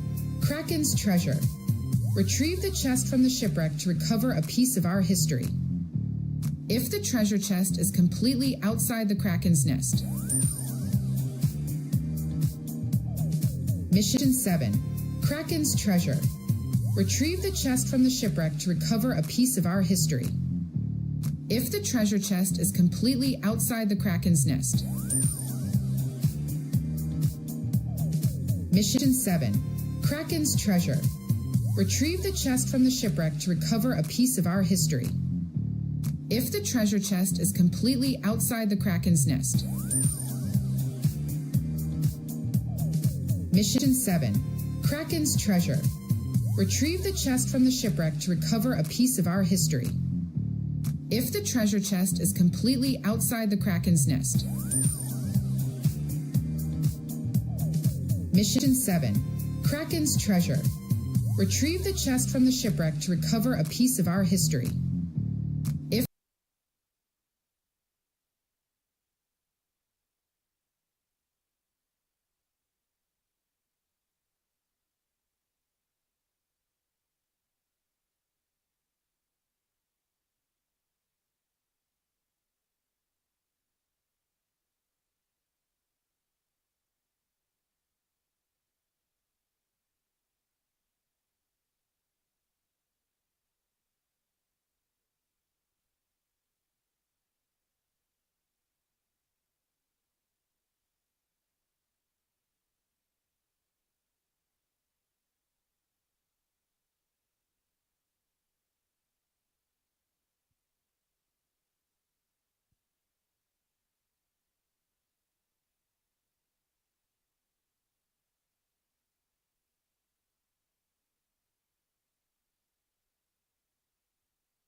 All right, well done, Painted Hills Middle School on their presentation. They did very well. They have a very big squad, a lot of participation. They brought their robots up, asked some good judges, asked some tough, good questions. They had great answers for talking about the club and all their experience. Coach Marshall is a real veteran coach there at Painted Hills and recruits a real big squad for her robot game. So it's really nice to see all these kids working together. Now, as we transition, one of the rules in First LEGO League is that only 6 players are allowed at the board at once. And so that's why with this presentation element, it allows for more players to be on the team and helping to participate. And we do have some players standing off to the side who are ready to jump in during the re-strategizing time. So only 6 players maximum allowed at the board at once, but in between during the re-strategizing time, the same time that coaches can come support their students, their players, other players can swap. They can change out who is running code or who is changing out the devices, as well as provide support to their teammates. So 6 players on the field, except during that re-strategizing time when they have the opportunity to be with their entire team. So we have here the equipment check now. And so the judges are talking to the players about getting all of their equipment into one of those quadrants. And if they are successful, then they will get 20 points. Seems like an easy 20 points, but as you can imagine, the more apparatus you have, the more robots you have, teams are able to have up to 2 robots. So depending on how big the robots are and how much equipment they have, added equipment they have, it could be challenging to get all the equipment into one quadrant. Painted Hills, pretty easy. They have only 1 robot, so they were able to score those 20 points off the bat.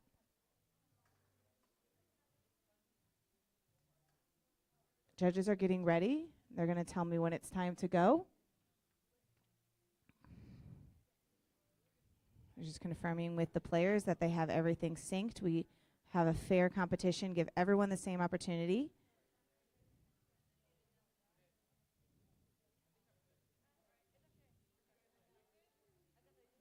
The robot is connected. They're double checking, double confirming.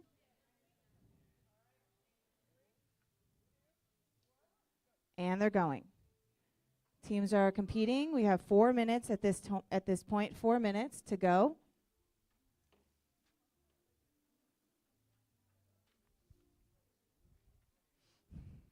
Teams are going. We have 4 minutes to go. We have this robotics competition live streamed for everyone around the world. It also is playing within our space here. We are on a few seconds lag. It's about a 15-second lag. So that's why if you're in our space listening to my voice, you might not see the time reflecting perfectly as you would online. So it's a little bit different. As we're getting wrapped up with this, our last team, just want to give a big shout out, thanks to a couple of our teammates who helped us today and our expert judges for the presentations, Ms. Tanya and Ms. Kelly. These ladies come from our Educational Technology Information Systems Office, very important members of our team who help in customer service. Our customers are teachers and students and other support staff around the district with questions that they need regarding all the systems that they use, including their email system, their grading system, and how they take attendance, compliance with the state of California and all that good stuff. So these ladies are very knowledgeable, very helpful, and now have dubbed as expert robotics. We have a good question from the audience at how we can reach them. They can call the ETIS office and also send us an email if you ever have any questions. Teachers have been in touch with these ladies many a time. They know. Okay, so back to the game where this interesting competition is unfolding here. You can see that both sides of the table are working.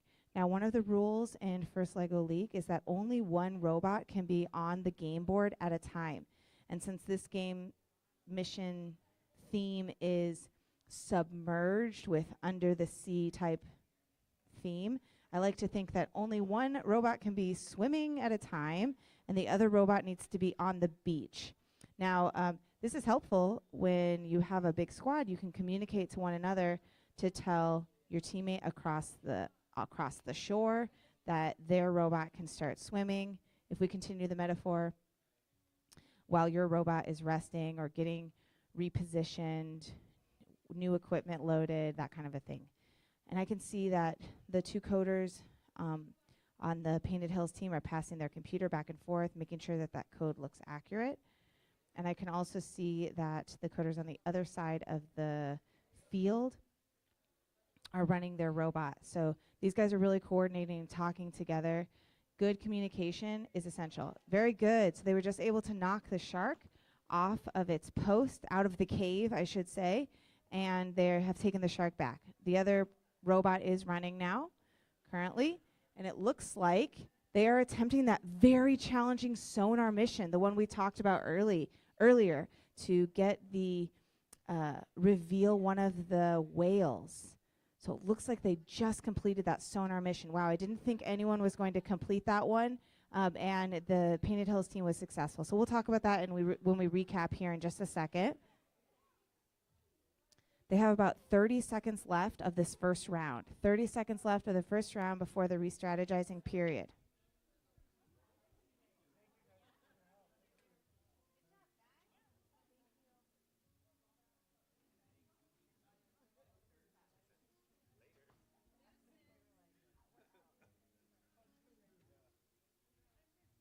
All right, and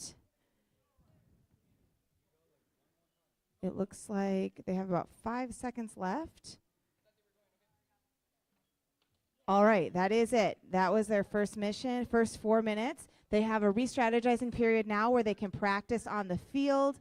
They can talk to their coach. They can talk to their players. They can swap equipment. They can run code on the field to see how successful their missions might be in order to score more points in the second round.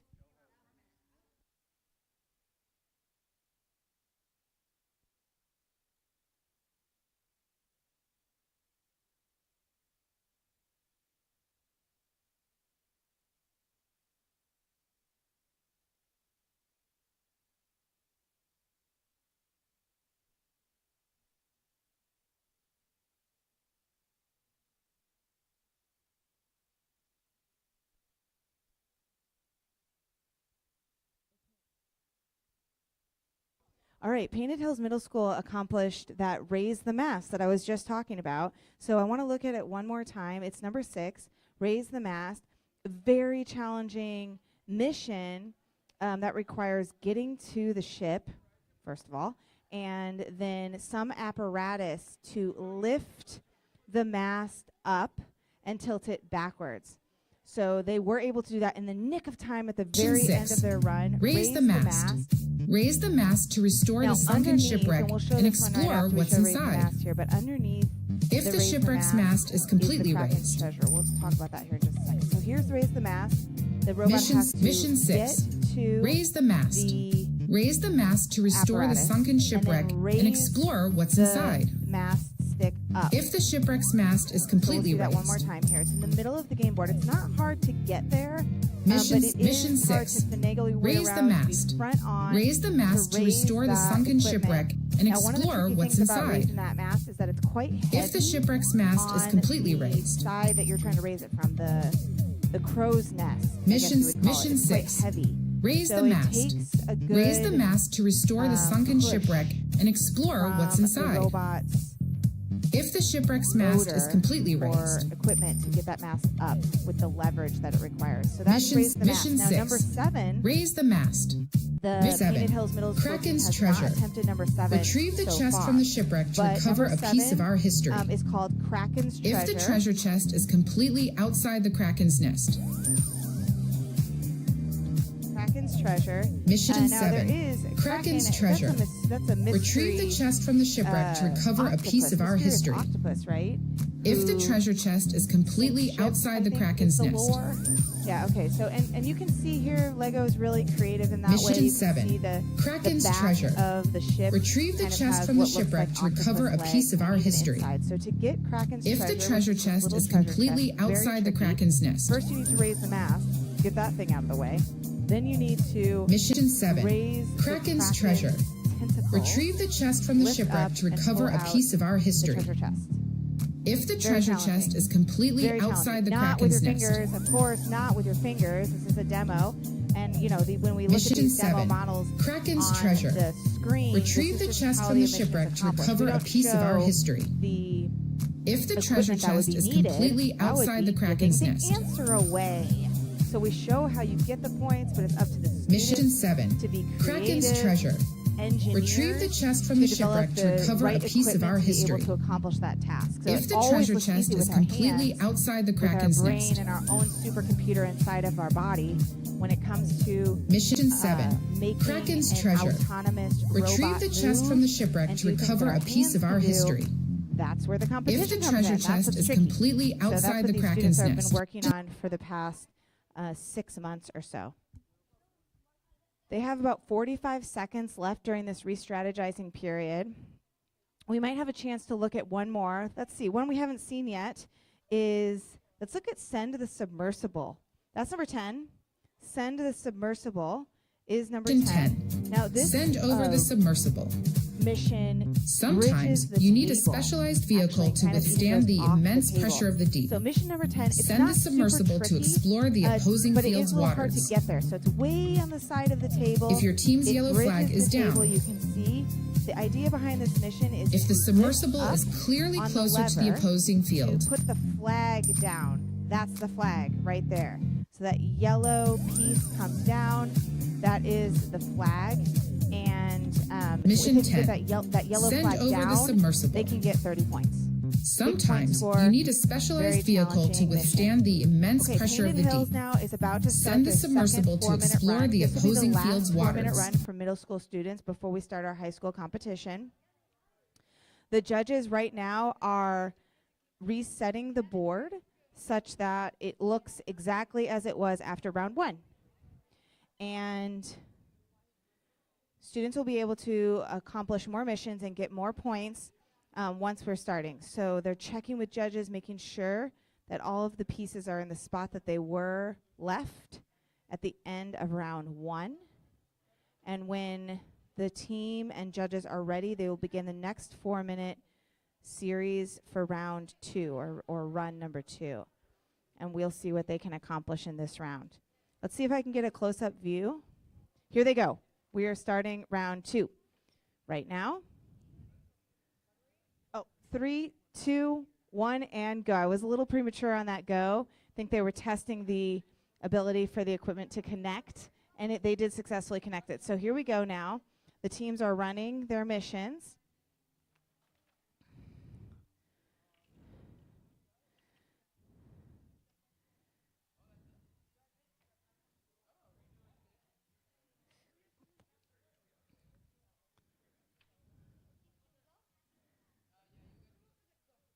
Looks like they were going for one of the research sample pieces, and the research, there's 3 research pieces in this mission. Research, what would you call them? Research vessels, if you will. 3 samples. And the samples are the algae sample, we have the seabed sample, and the ocean water sample. And Painted Hills was successful in doing the ocean water sample. They also just completed the angler fish, getting that angler fish back in the hole. And so the one thing that Painted Hills is doing really great here is using 2 robots and good teamwork and good team communication between the 2 sides, 2 sets of programming teams, to make sure that only one robot is moving on the field at a time. But that they're also working to accomplish the mission. So they're almost double time, almost double as fast. The left side just told the right side that they are running code to wait. And they're retrieving their robot to try that mission again. And now we have the the right side is attempting their code this time.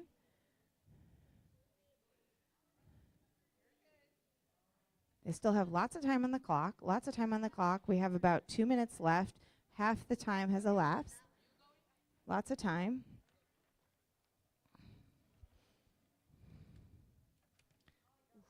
Ooh, they are looking at accomplishing a very challenging mission, if not the most difficult mission on the board, which is the changing shipping lanes mission.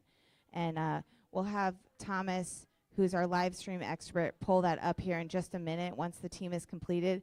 Changing shipping lanes, maybe the most challenging mission on the field. We'll look at that here in just a minute. It's only 20 points, which is interesting from the designers. In my opinion, this is a very challenging mission.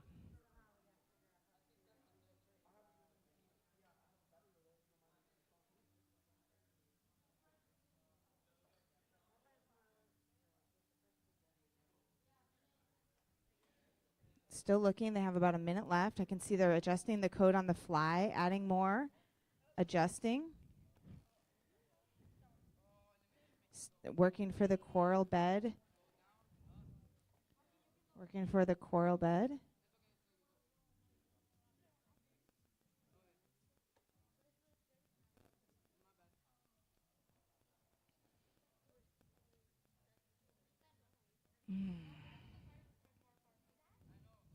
Trying for that changing shipping lanes, very tricky mission. Adjusting the, right now they're adjusting their, have about 20 seconds left to continue attempting missions. About 20 seconds left. See if they can get any more points here. Still attempting that shipping lane mission, very tricky mission.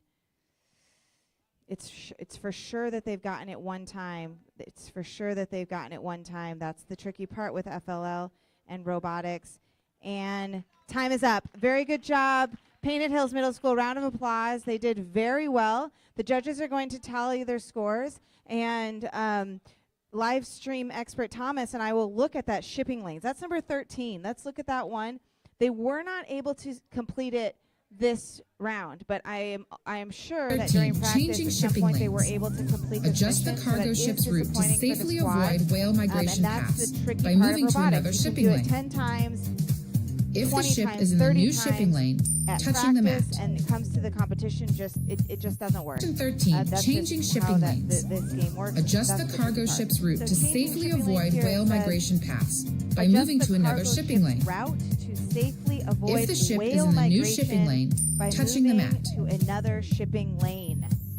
Question And 13, the robot changing here has shipping to pick lanes. up Adjust that the cargo ship, ship's route to safely deliver it avoid to whale the migration opposite side paths of the by moving to another board shipping lane. or the field to If the move ship it out is of in the the way new of these shipping migrating lane, whales. touching the There they mat. are. You can see them, the migrating whales.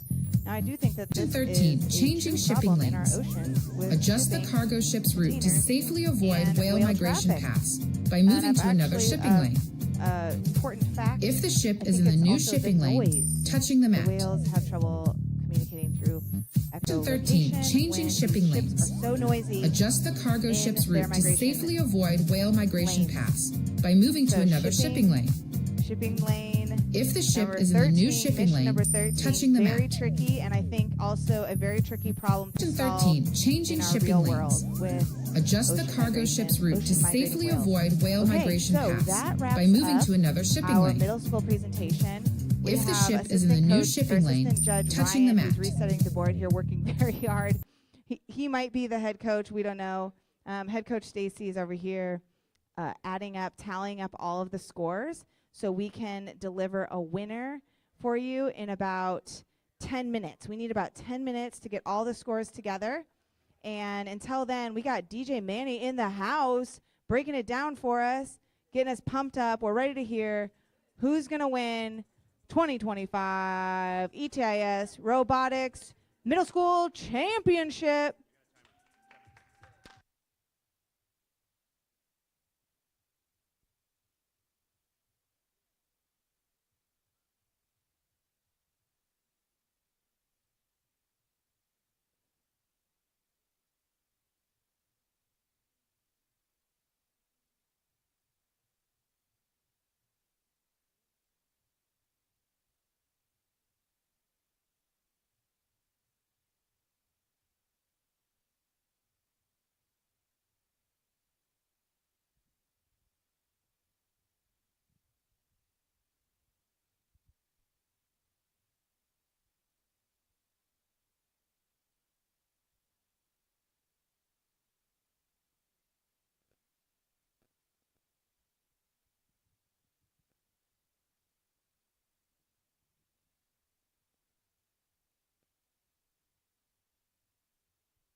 All right, first off, let's give a round of applause for all these teams that competed today.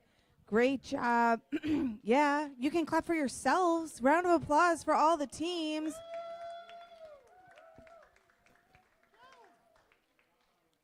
Very cool.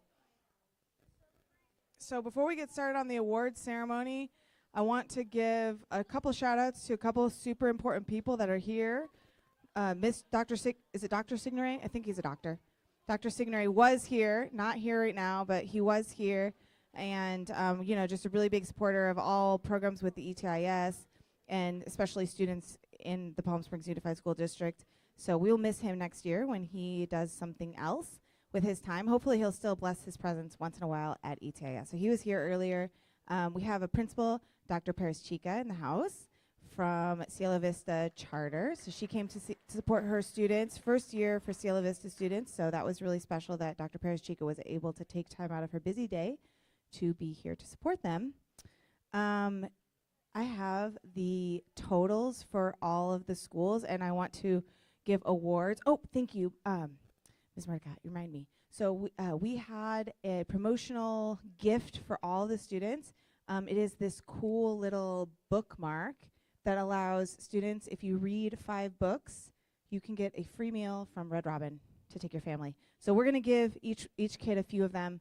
We have a bunch of these, so we want to give them to you. Hopefully you're reading. Summer's coming up. It's a great time to read. Reading is important, even for coders.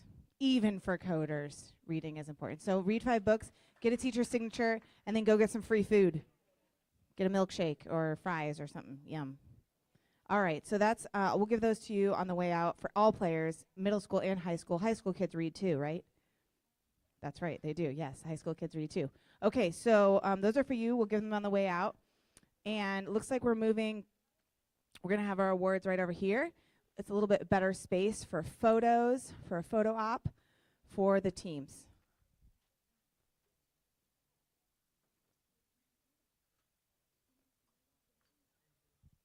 I'm going to give you a fun fact. We've done robotics, Lego robotics here at Palm Springs Unified for several years, but did you know that Lego bricks started way back in 1958, in the ancient day of 1958? Now, you probably know someone who's alive in 1958, but I don't know, anyone in this room? 1958? What do we got? 1958. We'd have to do some quick math if we have a math whiz on how old someone would be if they were born in 1958, and today it is 2025. Do we have an answer? Nope. Not 127. Now think, if they were 127, it'd have to be 100 years after 1958, which would be 2058. Oh my gosh. Will I still be here? I hope so. It's a long ways away, though, maybe a couple years. So it's close. You're getting the idea, but it's not true. 67, yes. 67 years old. Okay, yeah, I don't know about that. But do we have any 67-year-old in the house? No, they're probably retired and enjoying their afternoon by the pool. Yep, those 67-year-olds. But when they were born, Legos came about. And anyone know where Legos were invented? I think in Denmark. I actually looked here, and I thought I might have it on my paper, but I don't think so. But I do remember that, Denmark. And one other fun fact about robots and Legos is that NASA has sent Legos into space. Isn't that cool? I think Legos and a dog they have sent into space, but not us. None of us have been to space yet. Maybe that's your next mission. Okay, so we are going to announce the winners, and we have trophies. When your team wins, yes, we're going to have photos. Ms. Guzman here, who works on our website, she also works at Educational Technology Information Systems, ETIS, and she's in charge of the entire website for the whole district. Our live stream, she works with our live stream. Mr. Thomas on the live stream over here. So lots of people coming together to make today's event amazing. Miss May will take your photo with your trophy, and the two head judges, Miss Stacy and Mr. Ryan, will be handing you your trophies and your medals. Are you guys ready? Okay. Okay. Mr. Thomas, are you ready? Okay. In third place, I want to tell you the score. And actually, while I pull up the score, I was told by the judges that some of these points came down to the energy points. You know, the energy between each other? So it was very, very close is the point. Very, very close, between 2 and 3 points of the total. Okay, so with a total score of 229 points, third place, James Workman Middle School. Amazing. Okay, team, come on up. Come on up. Oh, yeah. That's third place music for you right there. James Workman.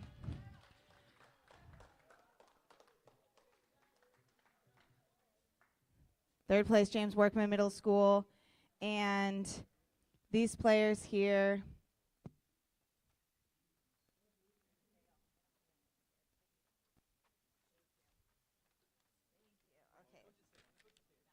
All right. We have Ms. Coach Michelle DeBlois leading the James Workman squad. Pump it, Manny. That's where some music in the house. We have players Emmanuel, Daniel, Sebastian, Moses, Edgar, and Emilio. Third place champions. Well done. Ms. DeBlois is always working hard for her students. That was amazing. Without further ado, the second place. Second place with a total score of 232 points. Painted Hills Middle School and their enormous squad, coached by the exceptional Miss Carly Marshall, one of the most popular teachers at Painted Hills, teaching math, very important skills. Here we got the Painted Hills Middle School team, a big squad. Layla, Hector, Joaquin, Santiago, Jacob, Nathan, Angelina, Joseph, and Ikam. I probably said that wrong. He's also a drone pilot. Amazing job. Second place, bravo. We're getting a good photo. Photo. That's right. Applauso. Second place. And first place. Let's hear it, Manny. We need some first place music. We need to get some energy happening. Very close, with a difference of less than 10 points. Less than 10 points separating first and second place. Ciela Vista Middle School, 249 total points. They are very celebrating, very excited. Come on up, get your awards, coached by Mr. Francisco Fuentes and Miss Evelyn Lopez. They need to be in the photo too. Come on up, get the photo. First place. Oh yeah, they're so excited. Now we have players on the CVC team. Giro, Nolan, Jordan, Cameron, and Ivan. This is their first year competing in FLL. They were very nervous. You can tell that last minute practice paid off. They had very good energy on the court, on the field, I should say, and they worked really hard. They're getting their last applause. They're going to take that trophy back to CVC. And very good. Let's give an applause for all the players who participated in the 2025 Middle School Robotics Championship. Week.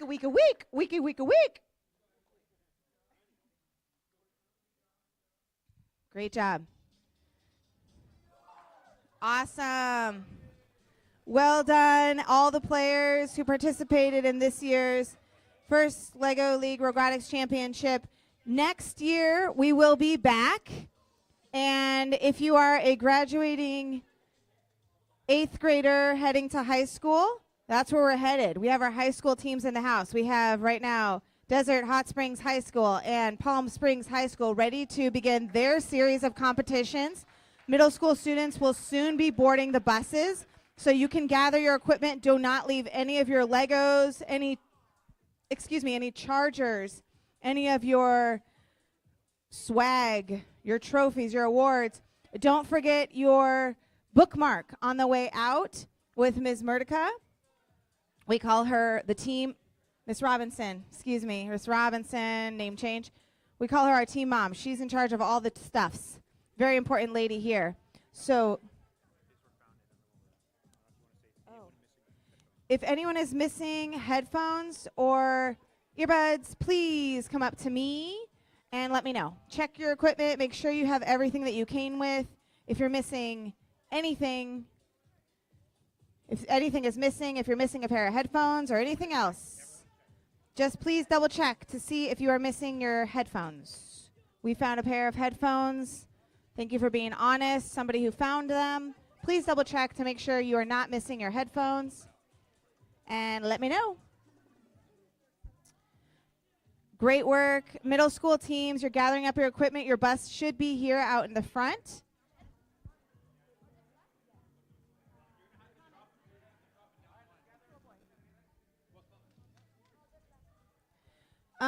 Okay. Well done. Very stoked. So, just looking up.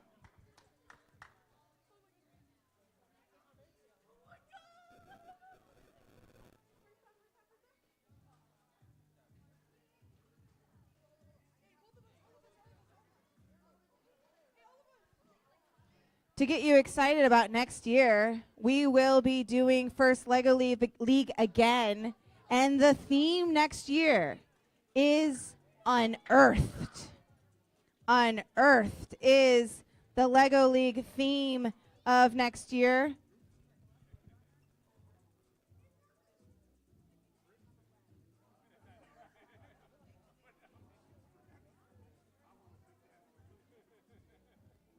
We're going to see if we can get a video of that new theme for next year. This year was Submerged Under the Ocean.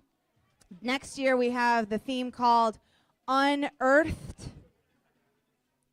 which will be the 2025-2026 theme. We hope to see you all back with a more advanced robot, with more advanced equipment, with more experience coding, and more challenges completed. It's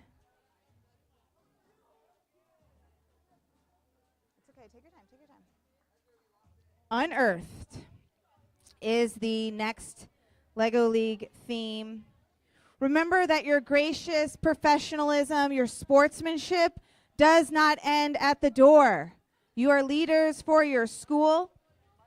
You are leaders for your friends and family. It's important to show each other humility, which means being proud of what you've done, but being respectful to your fellow players. If they didn't win, you can say good job. Unearthed. We'll see if we get that video up here. First Lego League 2026 on the screen if you want some inspiration for next year. Unearthed. Looks dirty.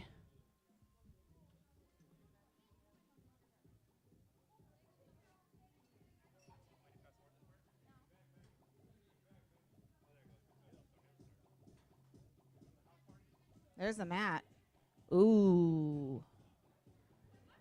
There it is. Unearthed rock challenges. Very cool. Underground. Ooh, picking pieces up. Unearthed. First Lego League for next year, 2026. Releasing some boulders. Unearthed. Looks like we got some mining happening. Looking for rocks.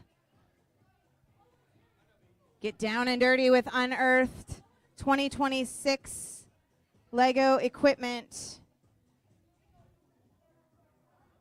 Good job with all your hardware, friends. Make sure you remember that gracious professionalism as you leave Desert Learning Academy and you go back to your campus to be proud of your accomplishments and also humble to other players.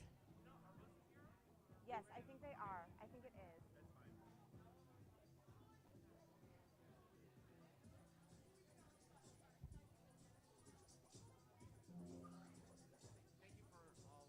Yeah, this is great. Yeah, you did great. That was fun. Well,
all right. We're moving into high school robotics here in just a minute. We're going to run it middle. Oh, let me start that again.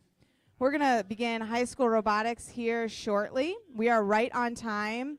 I love that in a schedule, right on time. We have two teams competing with the high school robotics. We have Palm Springs High School and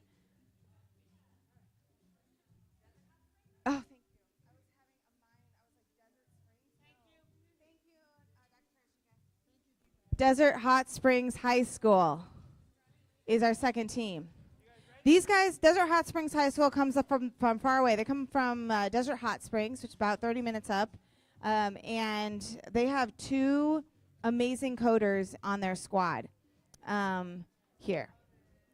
They're getting their equipment to their board. They also have two coaches who have been helping the Desert Hot Springs High School robotics team along the way. We have Ms. Consuelo Frausto and Mr. Andrew Mr. Andrew Alanis. So these are the two coaches for these lovely students. We have Jesse Sanchez and Alexis Quiros.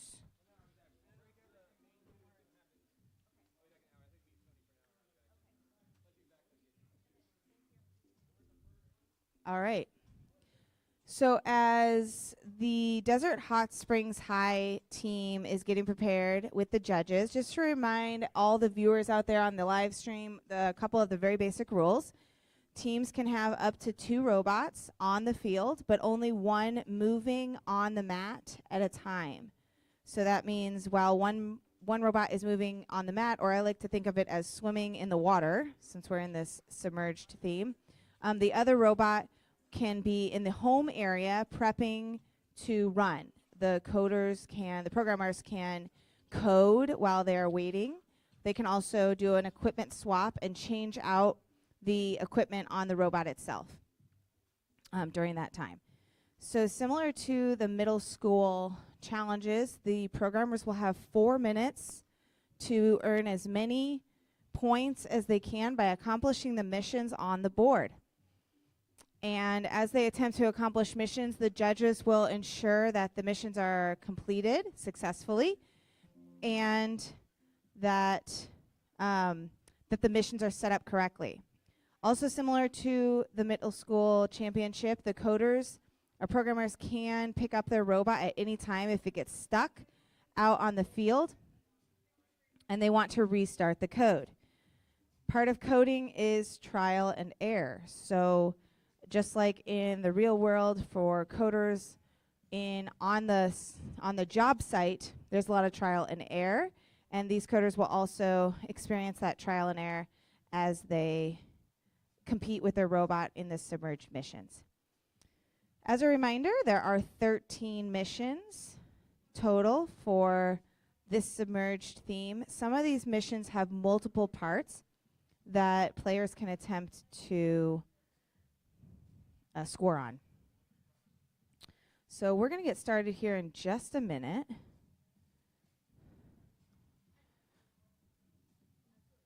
We have 2 judges who are keeping track of score for the high school competition. We have head judge Stacy, who is ultimately in charge of making the final decision on the points scored for each mission, whether or not a mission was successfully completed or not. And then we have Mr. Ryan, who is supporting Judge Stacy, keeping track of the time and making sure that each team has a fair competition run. So as a reminder, teams will have 4 minutes to compete on the mat, and then they will have a 4-minute re-strategizing period with another 4 minutes. Looks like we're getting ready right here.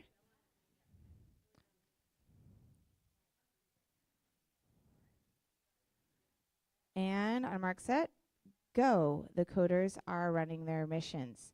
So here we go on the first one. Very successfully completed the shark. And successfully completed the unknown sea creature. 2 missions down.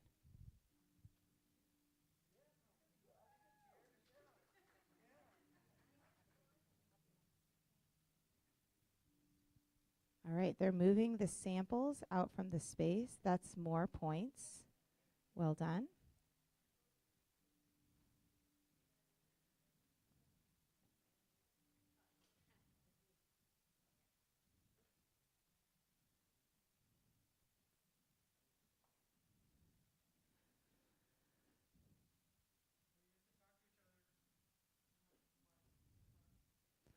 We'll get DJ to pump up the music just a little bit while they're working. don't want anyone to hear their strategy as they're communicating with each other. That's part of coding and robotics, is to have good communication with your team and your partner. No one programmer works independently. Every programmer in the world works on a team with ultimately goals that benefit all teammates. So communication is key. Looks like they're running the code for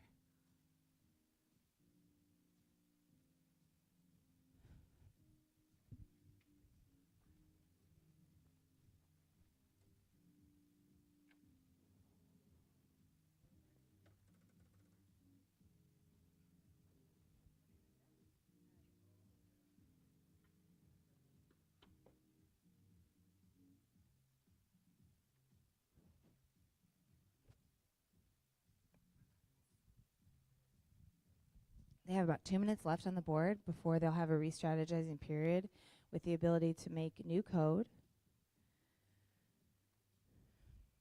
They have accomplished 2 missions very quickly. 2 missions were accomplished right off the bat.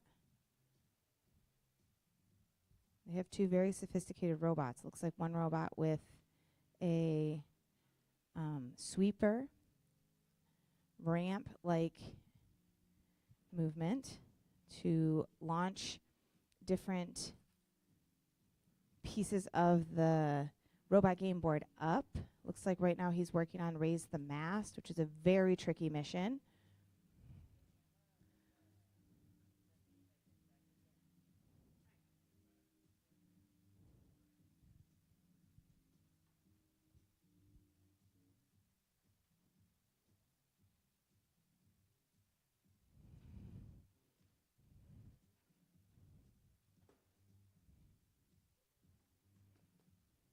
Ooh, he almost accomplished one of the most challenging missions that there exists, which is changing of the lanes. That is where we have to move that sailboat, Lego sailboat, from one side of the lane to the other. Very challenging movement to do with a robot. He's working on it.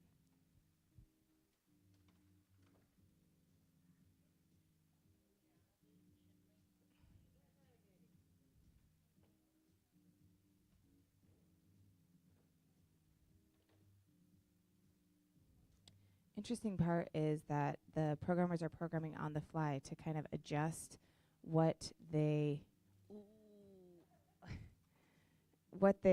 notice is faulty within their code and quickly adjusting it to run the code again to see if that can be, if the error can be fixed. In this case, he was able to get to the shipping lane, but he was not able to successfully move that ship. So now time is up on that first run, and teams will have 4 minutes here to re-strategize. They are able to use the board during this re-strategizing period, so they can continue coding the robot. They can practice on the board, but any points that they earn during this re-strategizing period won't count towards their final score. Okay, let's take a look at what points they've accomplished so far, successfully accomplished. The first mission they got right off the bat within the first 30 seconds was the mission number 1, which is called the shark, I think. Oh, excuse me. Mission 1, Coral Nursery. Mission number 2. Set up the nursery to grow new coral this is one until of the easier missions Mission to 2, accomplish, shark. but difficult to Track get this to tagged shark because on it its journey to requires new that, feeding grounds. They drive the robot into the If very the shark far is no corner of longer the touching the mat cave, and avoid all other obstacles if the shark along is the way. touching the mat, So mission and number it is 2, at least very partly in the simple shark to habitat. to release the shark. Mission is 2, to shark. make that lever go down. Track this tagged but shark getting on there its is journey to tricky. new feeding grounds. The Desert Hot Springs High School team was If the successfully shark able to is do no that. longer touching the They cave, did release the shark. if the shark Now is the touching the next goal mat, would be and it for is them at to least drop partly in off the shark shark habitat. into its new Mission 2, habitat, shark. which is another area Track of this the board tagged here shark on its outlined journey to with new that feeding circle. grounds. So if they can get the shark into If the new shark is no habitat, longer touching that the cave, circle, they can earn additional points. If the shark is So touching the you can see mat, right here, and it this is at part, least releasing partly in the shark habitat. is worth Mission 20 2, points. shark. And if Track they this can tagged deliver shark the on its shark, journey to drive new it, feeding grounds. somehow get it on a sling, If and the deliver shark it to is that no spot, longer they can earn touching the another cave, 10 points. If the cool. shark That was is a good touching the mission. mat, The other mission and it that is the at team was least able partly in the to shark accomplish habitat. was the unexpected encounter. This is mission number Mission 9. 2, Shark. Track. Mission 9, Unexpected Encounter. Mission number 9, the unexpected Investigate the hydrothermal encounter vent is with an and deliver the unknown sea creature that takes a special interest that in has you attached to the cold itself sea. to the AUV, or the If the AUV unknown creature is that released, looks like sonar equipment, safely release if the unknown creature is at least from partly the in the AUV cold and sea. deliver it to the cold sea. Mission 9, These Unexpected two Encounter. will get the team a total of Investigate the 30 points. hydrothermal So we'll vent see it and here. deliver the sea What the creature team has that takes a accomplished special so interest far in you is to the cold sea. releasing the creature. So they have released If the unknown creature is released, the AUV. if the unknown creature is at least So now partly they're in the working, cold sea. possibly working on Mission delivering 9, that Unexpected creature Encounter. to the cold sea. Investigate the hydrothermal vent In the and real deliver world, the sea creature this, that takes a I think, happens special often, interest in you that to the cold creatures sea. Or If the unknown creature is organisms released, attach themselves inappropriately to different obstacles in the if the wild. unknown creature is at least In our case, partly in the the ocean, cold sea. This AUV could be any piece of equipment. Mission 9, that is used Unexpected to- Encounter. for scientific data Investigate the research, hydrothermal vent and deliver the it is, sea creature that takes a highly special likely that interest in you animals to the could be cold caught. sea. Different pieces of equipment. If and the scientists unknown need creature is to released, release them, try to save their life, and get them back into if their the unknown proper creature is at least place partly within their in the habitat. cold sea. All right. It looks like we're Mission getting 9, close Unexpected to Encounter. students getting Investigate the another hydrothermal 4 vent. minutes on the board. And head coach Stacy is going to give me the go sign when these guys are ready to start their second 4 minutes. As a reminder, students' scores accumulate not just in this game, but in the next set of game called Mech Madness, which is a brand new game for PS U.S.D. So we'll talk more about that one in a few minutes.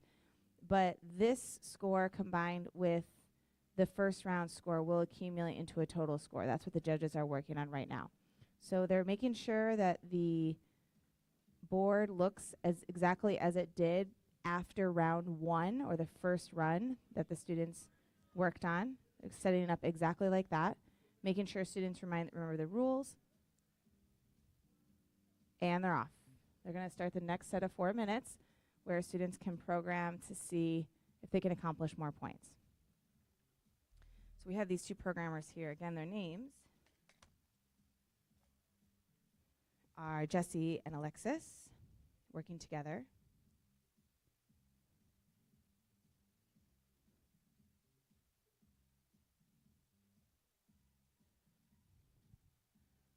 Programming their robot to see if it can go to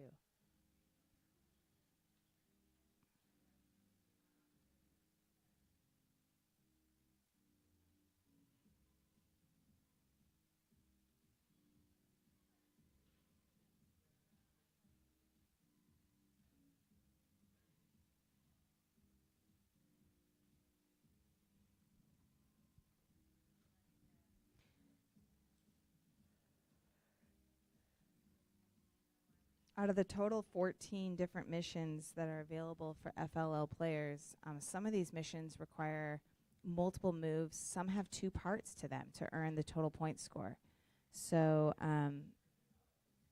for example, that shark mission that we already talked about, mission number 2 with the shark, you can get more points if you move the shark to its habitat, but this is almost a separate mission in and of itself to get the shark to its spot after releasing it. Looks like they just accomplished one of the missions.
Teams are still working here, trying to get more points to accumulate more points.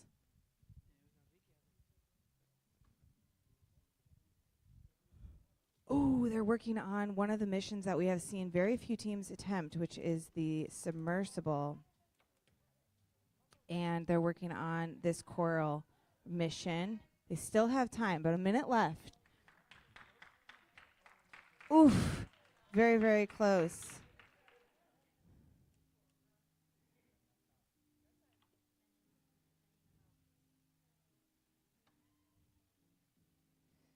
Up.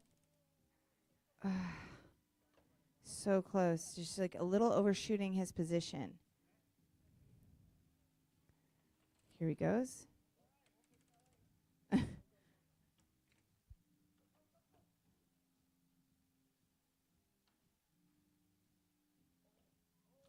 Oh, yes, I think that counts because the flag was, yes, the flag went down, yes.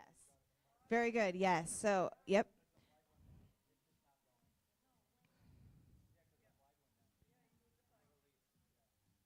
Okay, awesome. We're going to talk about that one. So, Thomas, let's pull that mission up. That was one of the missions that hasn't completed much. So, really good job from Desert Hot Springs High School. Round of applause. Awesome that both teams are showing that gracious professionalism for the players' amazing attempts there. So mission number 10 was the one we looked at, and we haven't seen that one much. That one's called Send Over the Submersible. Send Over the Submersible. A mission that bridges the board. Sometimes the edge you of need the a table. specialized vehicle to withstand the immense pressure of the 30 deep. points for that mission. Send the submersible to explore the opposing field's the yellow waters. Flag goes down. So you'll see at the start. If your team's yellow flag is down, it's a Lego, but we'll call it a flag. That is. If the submersible is clearly closer to the opposing field, and if the driver can get their equipment to this area, lift the flag up enough Mission 10. that it drops Send the over flag the submersible. down, and the down flag is in the down position. Sometimes you need a specialized vehicle to withstand the immense pressure of the deep. Send the submersible to explore the opposing field's waters. Because our board is a solo board instead of two boards. If your team's yellow flag is down, 10 points, but we are playing. If the submersible is clearly closer to the opposing field, down on the Send Your Submersible. Right here, flag down, 30 points. DHS. Mission 10. Send over the submersible. Awesome. Let's look at another. Sometimes you need a specialized vehicle to withstand the immense pressure of the deep. Send the submersible to explore the opposing field's waters. This one has a lot of components. Mission 14. Sample collection. Collect samples and artifacts from different locations in the ocean so they can be analyzed by scientists in the lab.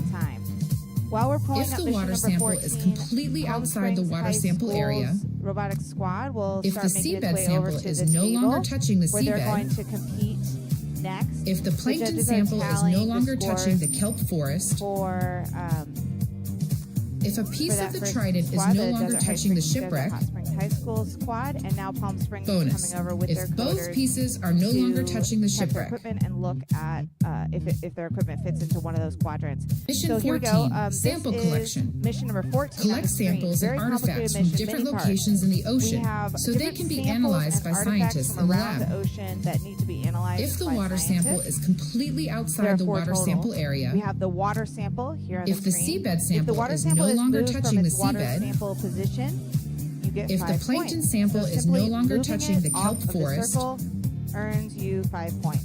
if a piece of pretty the easy. trident is no This longer one touching the is shipwreck, the ocean seabed sample, I should say. The bonus. seabed sample If both must pieces be are picked no up and longer moved touching out the of shipwreck, seabed to earn a total of 10 points.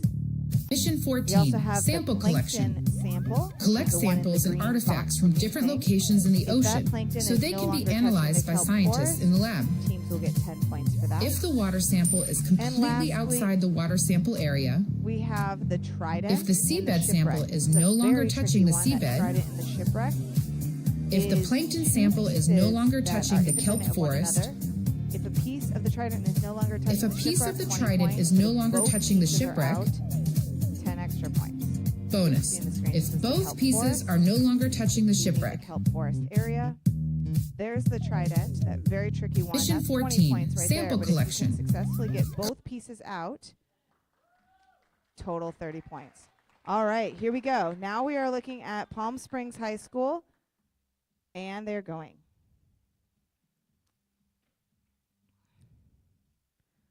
Got gracious professionalism happening right in front of our eyes. All right, we have a successful mission.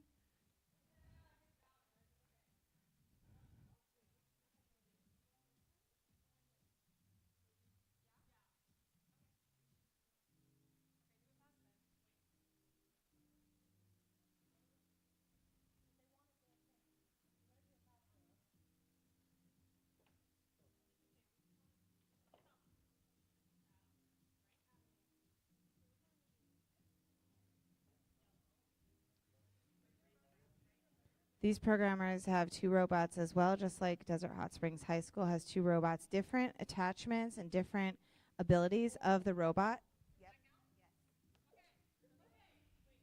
Looks like they successfully raised the mast on, that was one of those that earns them 20 points. A pretty tough challenge, raised the mast.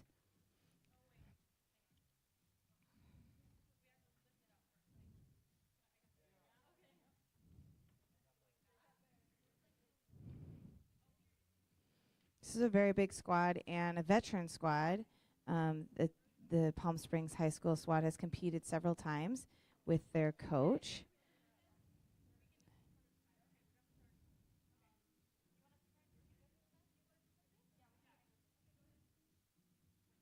They're talking amongst each other, making sure that they are aware that if one person's running the mission while the other team is preparing their robot to move. As a reminder, only one robot can be on the field at any given time. And so the teams really need to compete with talk to one another to make sure that they don't violate that rule and run 2 robots at once. Looks like they're attempting the anglerfish here, trying to get the anglerfish back inside of the shipwreck. And they were unsuccessful in that first attempt. They're going to try it again, kind of reset it and readjust. One of the tricky parts about the first LEGO League and these robots is that the robots can be slightly off where they get set up their course. Maybe they are just, very small margin, angled a different way than what was done at practice, or set up a little further or closer to the edge. Any of those differences can make a significant difference in the outcome of the program. Similar to how programmers are in the field, if the program starts in a different place than it started the previous trial, we would obviously have a different result. So similar to that, that's exactly the same as one of the struggles that all programmers and First LEGO League robotics competitors face when they are attempting to score points.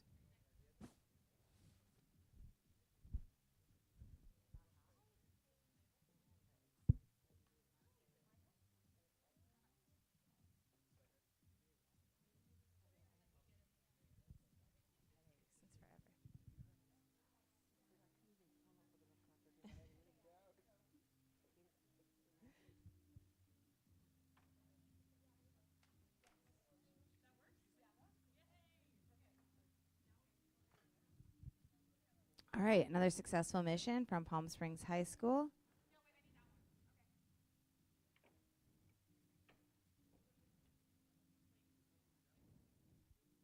One thing about this sport that's different than a lot of other traditional sports, robotics competition, is that we can have all ages and genders play together.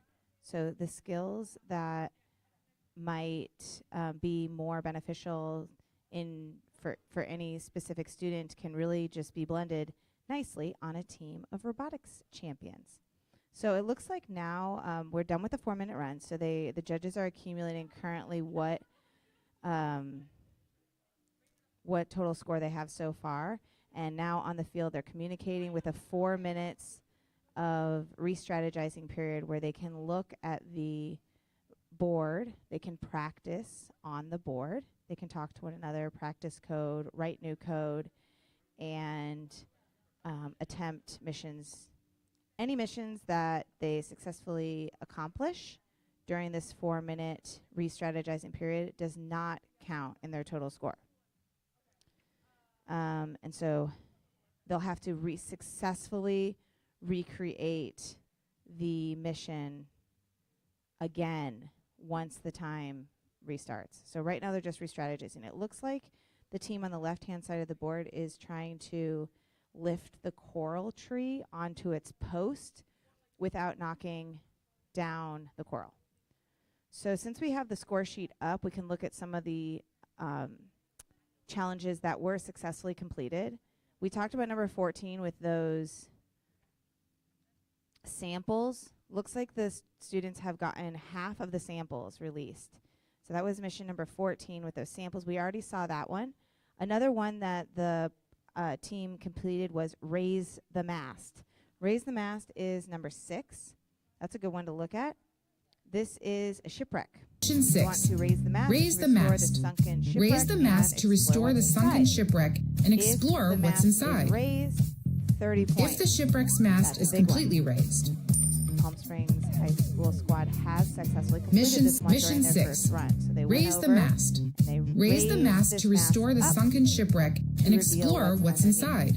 Now there is another if the shipwreck's mast is completely raised. Raise the mast called Kraken's Treasure. That is number 7. Mission 6. Mission number 7. Raise the mast. The raise squad the has 7. Not Kraken's Treasure. 7 yet, so retrieve the chest from the shipwreck to recover a piece of our history. If the treasure chest is completely outside the Kraken's nest. But possibly. Kraken's Treasure, here it is on the screen, is Mission 7. Kraken's Treasure. Once the mast retrieve the chest from the shipwreck to recover a piece of our history. Part of Kraken's if the treasure chest is completely outside the Kraken's nest. Take out that treasure chest. Mission 7. That Kraken's Treasure. Is deeply hidden. Retrieve the chest from the shipwreck to recover a piece of our history. But it's a very complicated if the treasure chest is completely outside the Kraken's nest. Get the mast out of the way.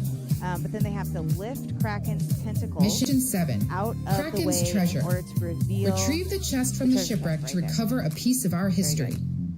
So if the treasure chest is completely outside the Kraken's nest. Palm Springs High School has completed the first one, raising the mast. Mission 7. They have 30 Kraken's Treasure.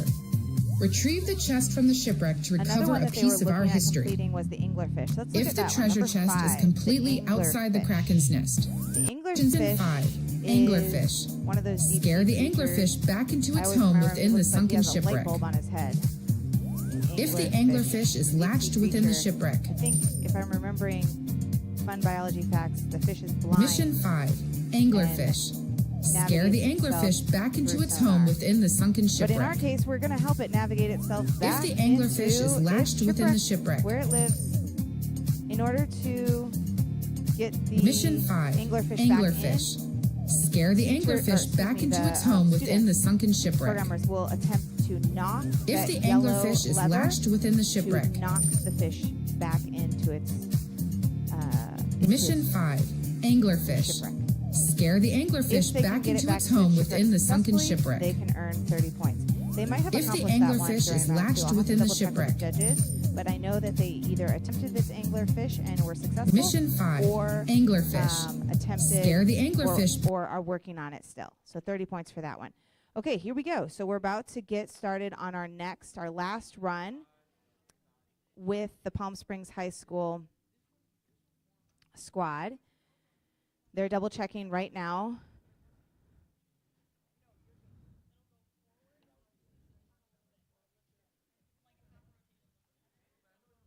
And we're on the board. We're getting ready. And 2, 1, and go. Here's the last 4 minutes. Coders are talking to one another. I'm going to go first. You're going to go now.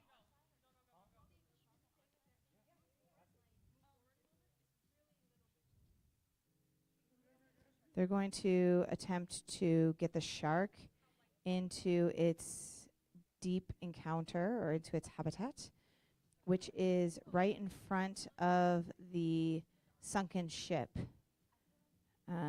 There's a circle there that they have to get. We'll be able to see it here on the screen in just a second.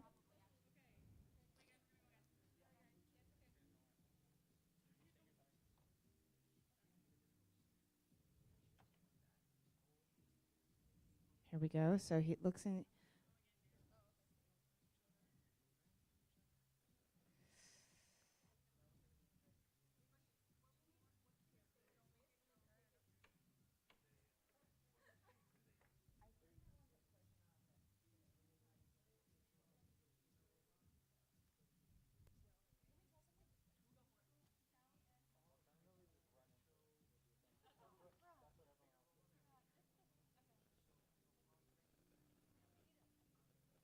Looks like they're attempting now to deliver the shark into its habitat.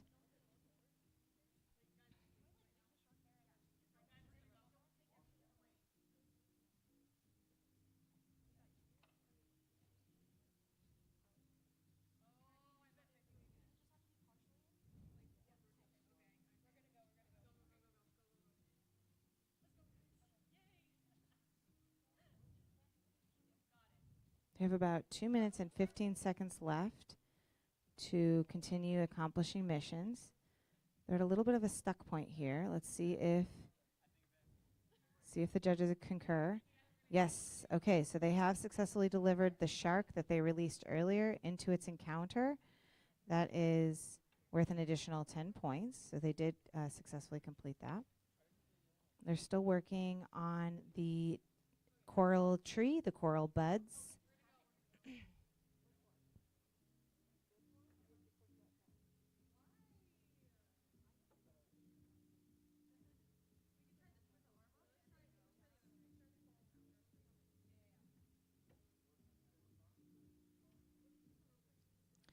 Looks like now they're going for the team of ladies on the left-hand side of the board are attempting to lift the coral tree onto its post. This is a very challenging mission to accomplish. We have seen it accomplished today, and we know it is possible. It's getting close and unsuccessful. We're going to try again. We're going to try it again.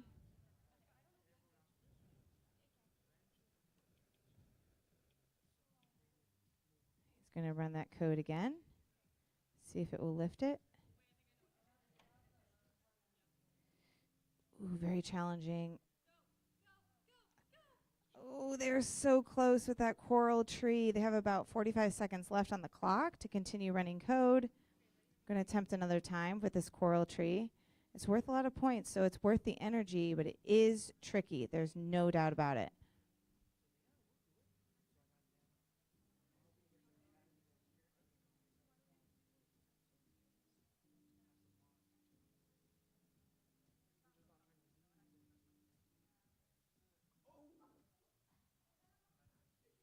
Ooh, they were able to pull it out, but they weren't able to get it hooked.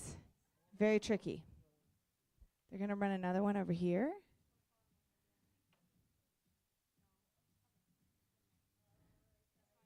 That is time is up. Well done to the Palm Springs High School squad. Well done. I love that gracious professionalism. It's really, coding is hard and lots of brain cells used in trying to solve these missions and puzzles. There's not one way to do it.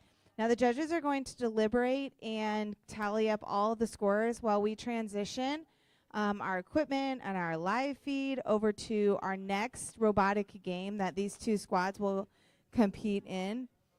The next game is a new game for us this year. It's called Mech Madness. Mech Madness. Okay, so this game, very interesting. We're going to move our equipment and adjust so we can get a good live feed on Mech Madness. It has a subtitle too, but I'm not remembering it. The Retrieval Race. Mech Madness, the Retrieval Race.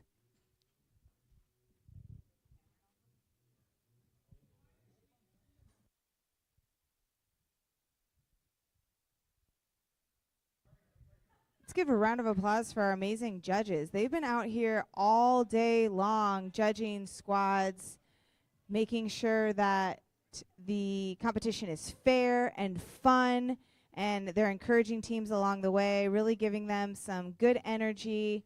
This is not easy, and the judging is tense.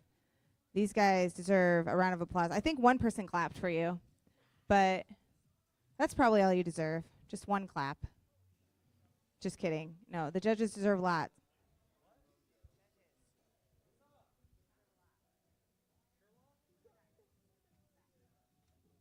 All right, so it looks like we're moving the equipment around over here. Maybe we can get a hand from our equipment specialist, drone expert extraordinaire,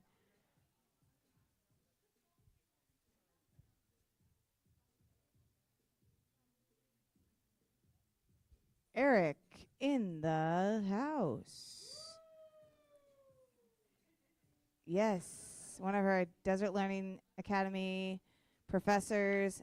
We might need a hand with the equipment movement. I don't know if we're trying to move both cameras, but once we get our cameras set up, our students will be able to compete. So that's our goal right now.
Let's go. All right. So this next game, we're going to have the players come to the game board. Somebody else has to say this name of this game for me because it's tricky in my mouth. Mech Madness. The retrieval race.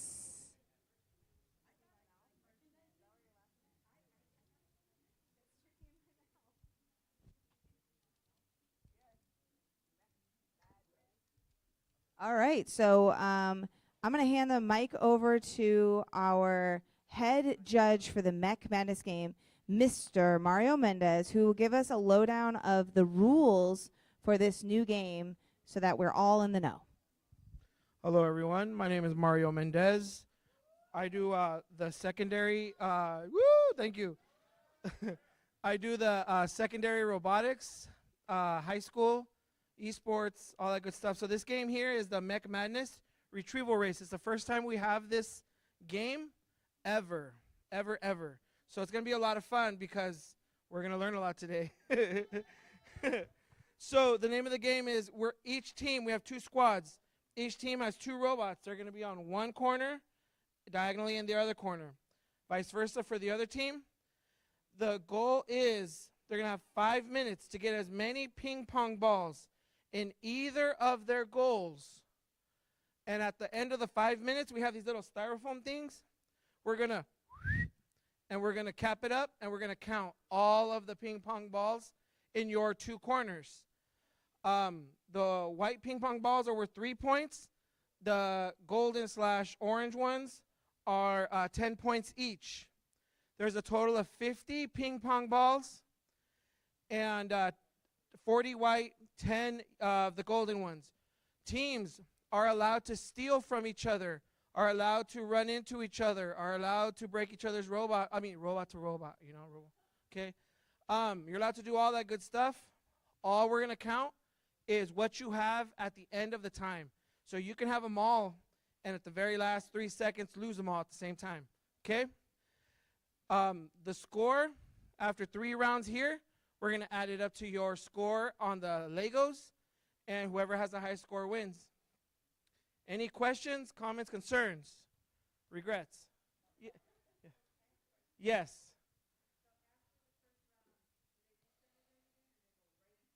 No, there'll be 5 minutes on, 5 minutes off.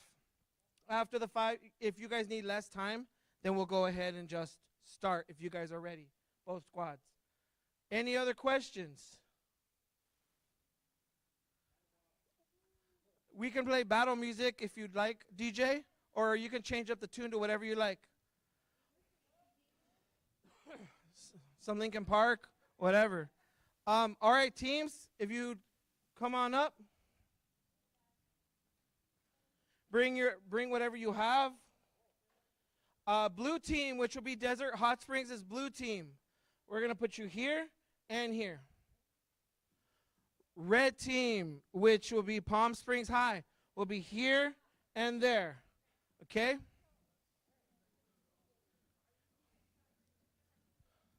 I can keep time. Yeah.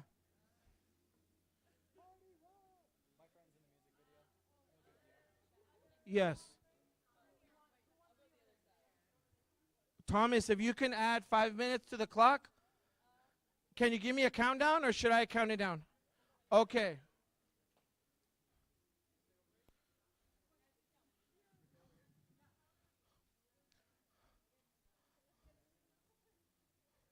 Okay. So, in terms of adults, I'm going to need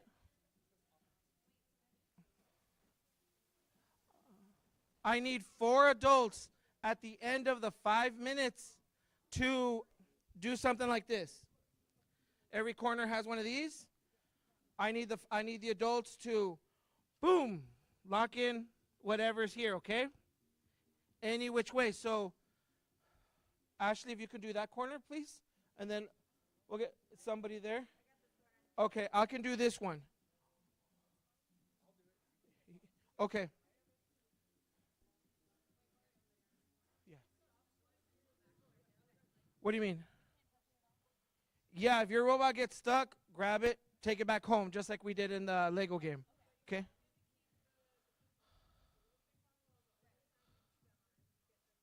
Yes. Did everyone hear that? Yeah. You only keep the ping pong balls that are there at the end of the time. We have an adult there. We have an adult there. An adult here. And an adult here. Any other questions? All right. We're going to go ahead and start. In 3, 2, 1, go!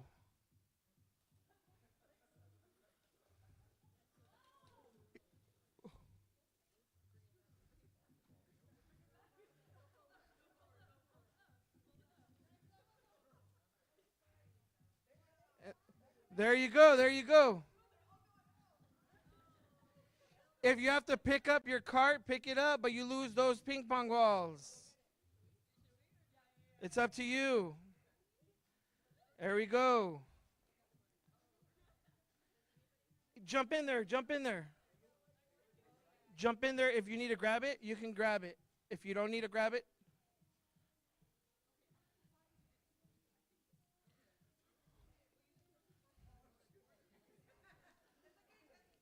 awesome, everyone. A little known fact that this song, Baby by Justin Bieber, is Mr. Beal's favorite song. Mr. Beal's favorite song. Sing it, please. Next time. Just kidding. Oh, are we fighting over here? What's going on? Yes. Say that again? I don't. At the end. At the end, we're going to trap whatever's in there. Play defense and offense. Thank you, Ryan. The real trick is you just run up to the other guy and you just run up to the other team and lock them in so they can't leave. Then you can't gather. If you do that, then you can't gather. There's a strategy. You either lock them in or you. What do we got 3 minutes left. 3 minutes.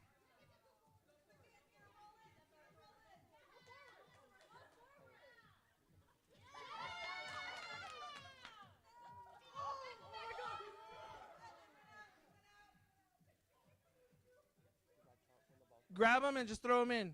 If they're out, throw them in.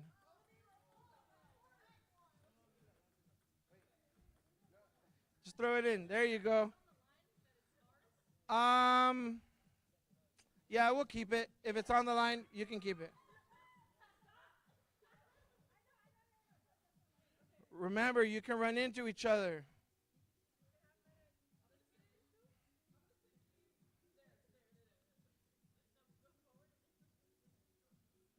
We have 2 minutes and 20 seconds left. 2 minutes and 20 seconds left.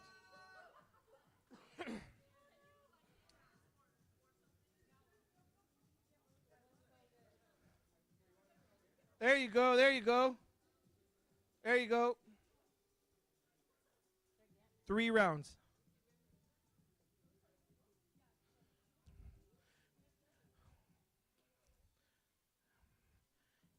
And these awesome tunes are brought to us by DJ Manny.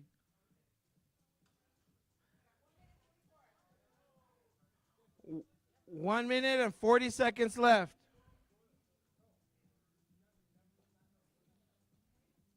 There you go.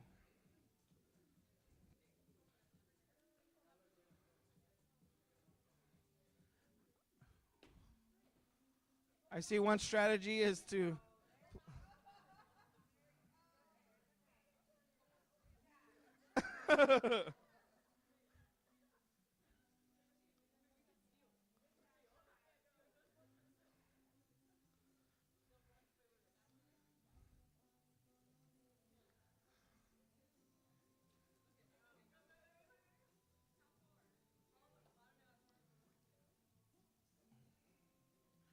We have 54 seconds left. 54 seconds left. I see that some of their strategy is backfiring. Some of that strategy is backfiring. Throw him back in, Jesse. Throw him back in. There you go.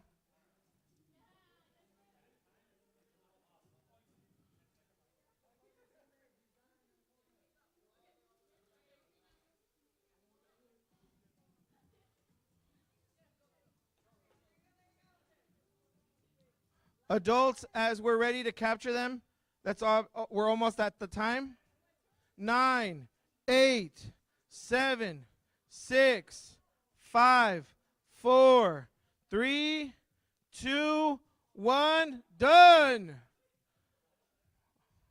All right, we're gonna go ahead and tally up those scores. So if you're a blue team corner, please give your judge the scores. There's 40 of the white at 3 points each. There's 10 points each. 3 points each.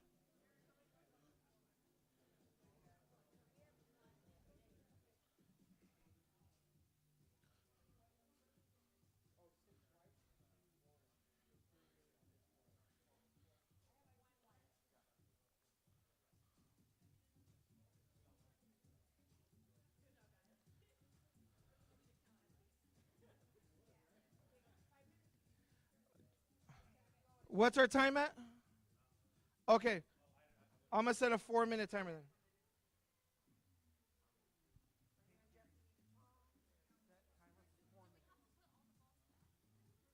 Yes, we're going to reset it. Yes, let's go ahead and reset, and everyone rotate this way. This is counterclockwise to me. Rotate. There we go. Awesome.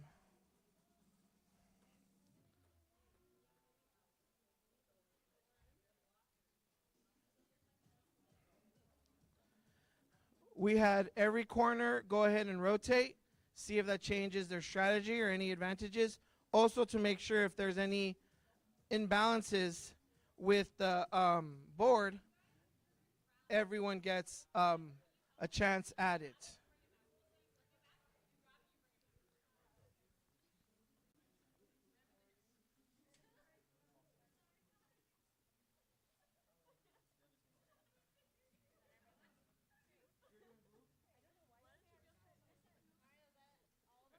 Yes, that should be all of them.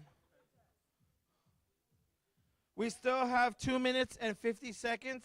If anyone needs to re-strategize or when they're ready.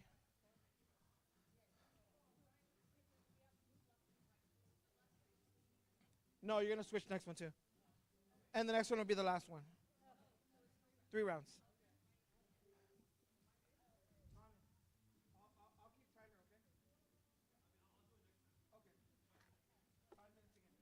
Okay. We have 2 minutes and 20 seconds left. You guys still need the time, or do you guys want to? It's up to you. Okay. Okay.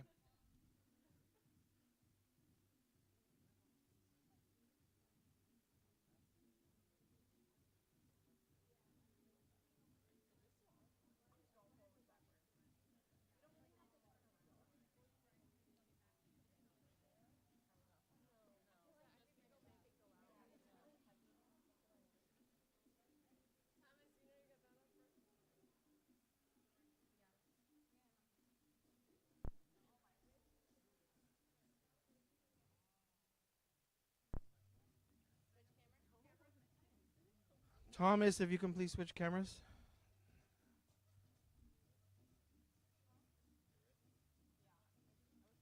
One minute and 20 seconds left.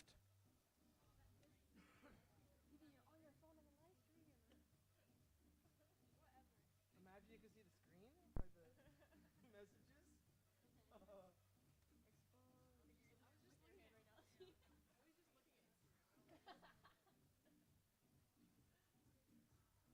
1 minute left. Yeah.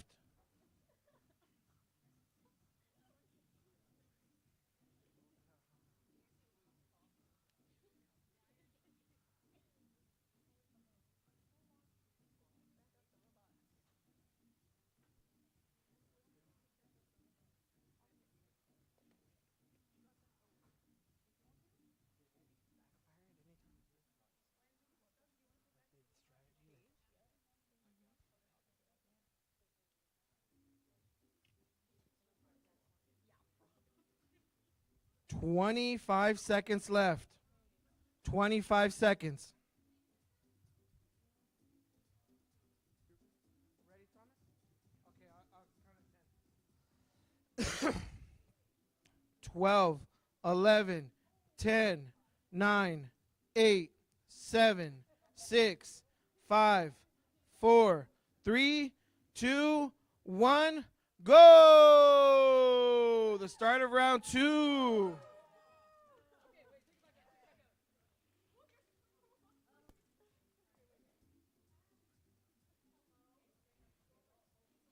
There we go. There we go. We're pushing. It's all right. It's all right. We had a couple of issues here. Huh?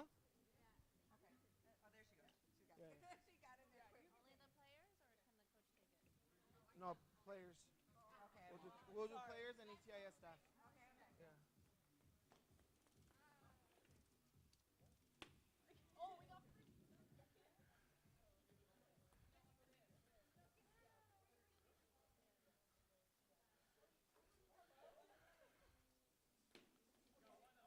Oh.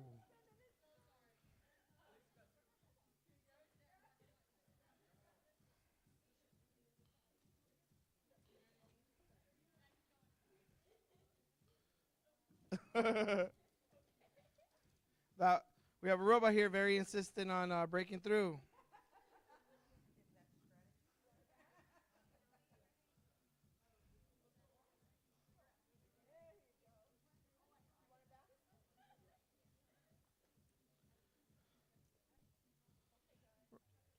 As much as possible, let's refrain from touching the ping pong balls with our hand unless they're out of bounds.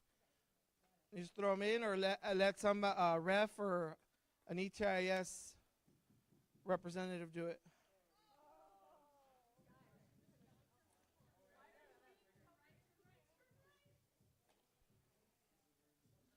And here we are. Palm Springs is working very.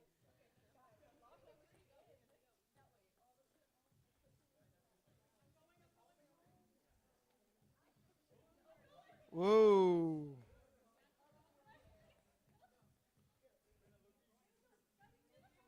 And here we go.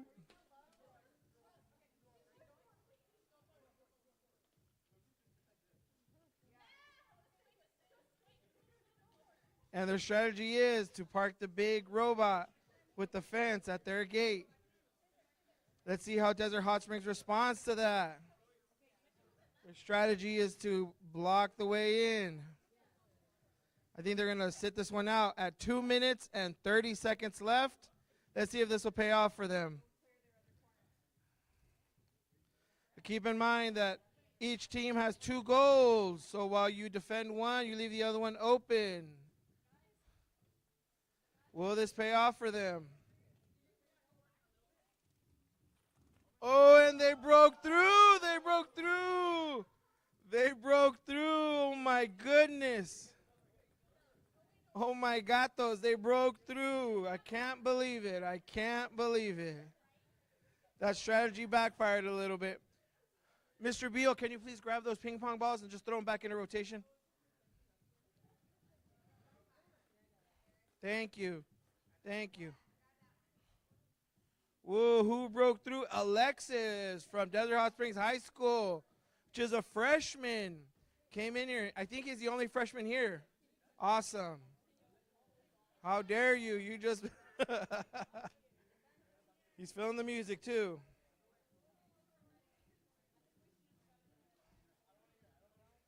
We have 1 minute and 20 seconds left, everyone. 1 minute and 20 seconds left. Palm Springs has a different strategy here. Just protect what they have. I don't blame them. But they also have another goal wide open. Oh, what's going on here?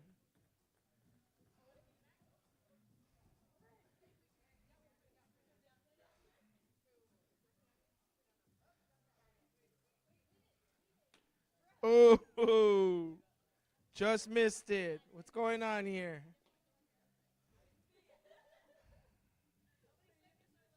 We have 40 seconds left. 40 seconds, and Palm Springs is holding on to those. Everyone is kind of holding on right now. 30 seconds left. 30 seconds. We'll go off this clock. Yeah, thank you. 15 seconds left. 15 seconds. This is it. 11, 10, 9, 8, 7, adults, 6, 5, 4, 3, 2, 1. Time. That's time. That's time.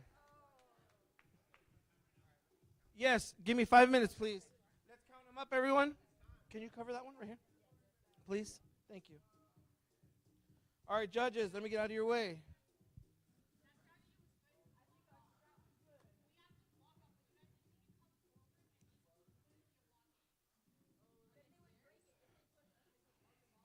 Desert Hot Springs, you can also strategize and talk to each other.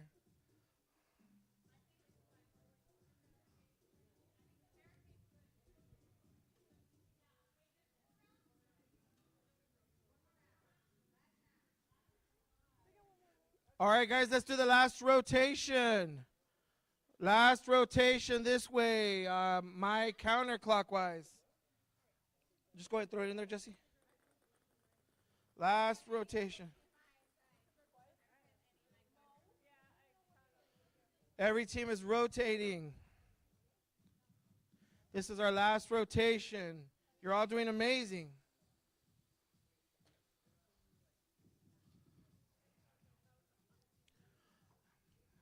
A lot of coordination here while we reset the map. We have teams rotating their corners.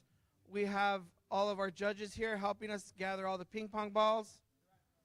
It's definitely a team effort.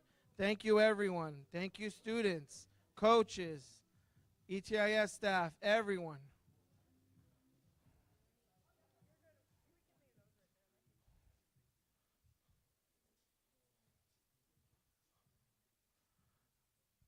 What's our time at?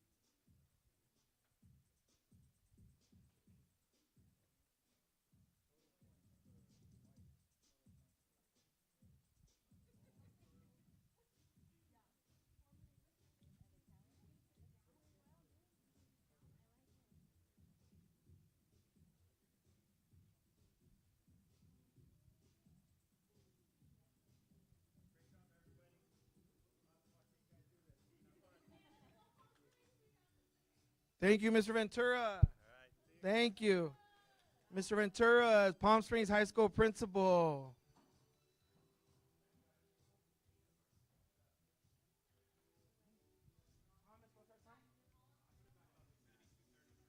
We have 2 minutes and 38 seconds. 2 minutes and 35 seconds.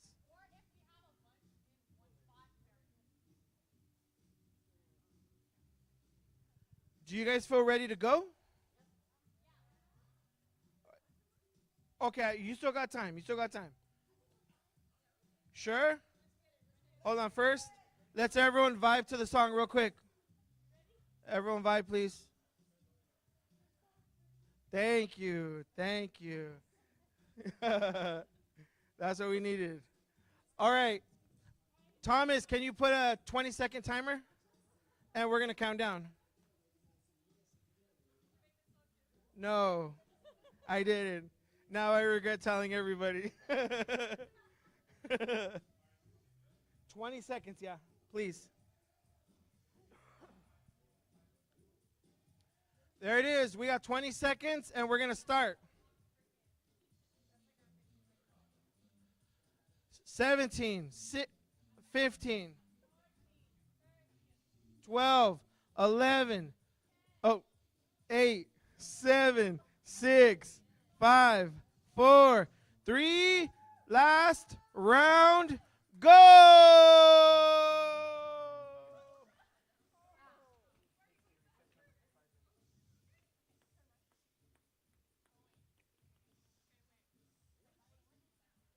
And they're going. We got 4 minutes and 53 seconds on the clock.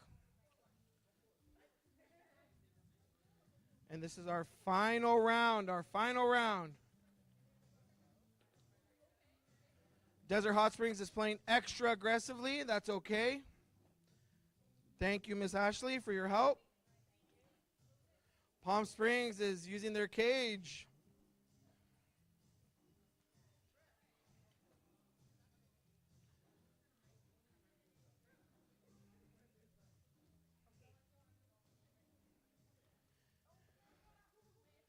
So some went out of bounds. We're going to go ahead and push those back in. There you go. Oh, and he ran right into them. Palm Springs High said, I don't think so. And we have Alexis now wondering what is going on. Talk to each other. Jesse, Alexis. You got it. There we go. Here we go. He's pushing. Good job. Good job. Oh! Palm Springs High is having a little malfunction with their robot. Conjunction, junction, what's your malfunction? Mr. Beal, can you get that one? Under Andrew. Thank you, refs. Whoa. Oh, and they go again. They're saying no. They do not want Alexis to have that. Palm Springs pushing. Oh.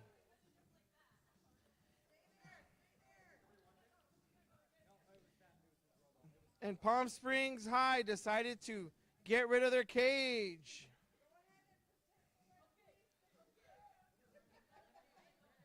So they're looking to hurt Desert Hot Springs corner while Alexis is playing defense. I totally get it. Oh, and here they go. They're saying, I don't think so. Oh, and they gave him a little gift. They gave him a gift. Oh, what is going on here? You have 2 minutes and 20 seconds left. 2:20. What's going on here? And I like that baseline. Oh, he's there pushing. Oh, he's pushing back. He's no! He got him. Palm Springs is saying, I don't think so. And they're going after him again. Oh. Oh, oh, oh! What is happening? Oh my goodness, so much destruction. 1 minute and 30 seconds left. 1 minute and 30 seconds. And they are going after Desert Hot Springs, Alexis's corner. You have 1 minute and 20 seconds left. Oh! And we have a little collision here. Whoa, and he's dancing.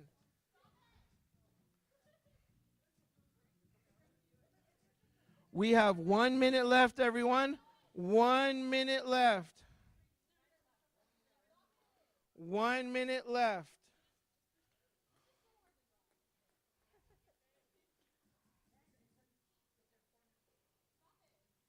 We have 40 seconds left. 40 seconds left, everyone. I think people are running out of gas, even though these are electric motors. Oh, a little block there. I see him. Oh, they went in. We have 20 seconds left. My support team, everyone get ready to block up the goals. 20 seconds left. 20 seconds left. 7, 6, 5, 4, 3, 2, 1. Done. And that is the end. That is the end.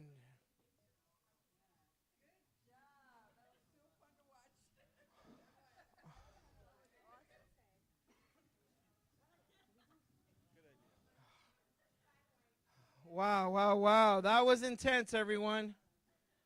I don't know how my colleague announces all tournaments long. I'm already losing my voice. And it was only one game.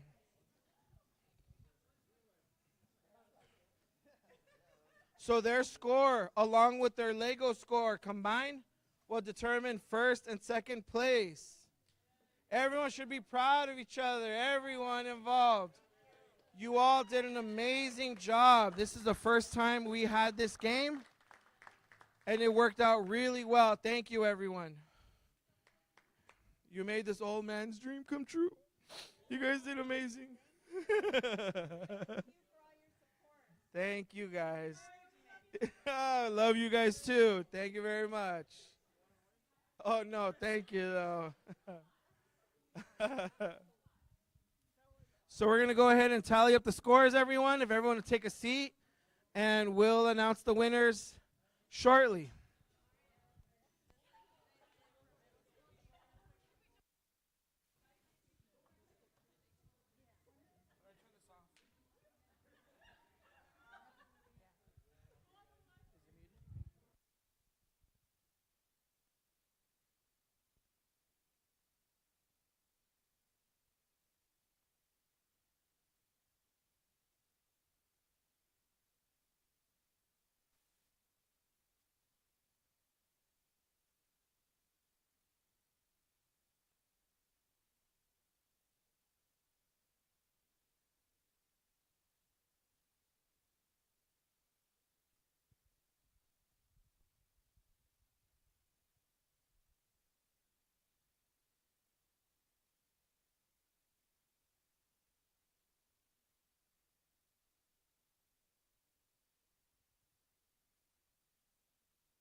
Check, check, check. Mic check 1 2. Mic check 1 2.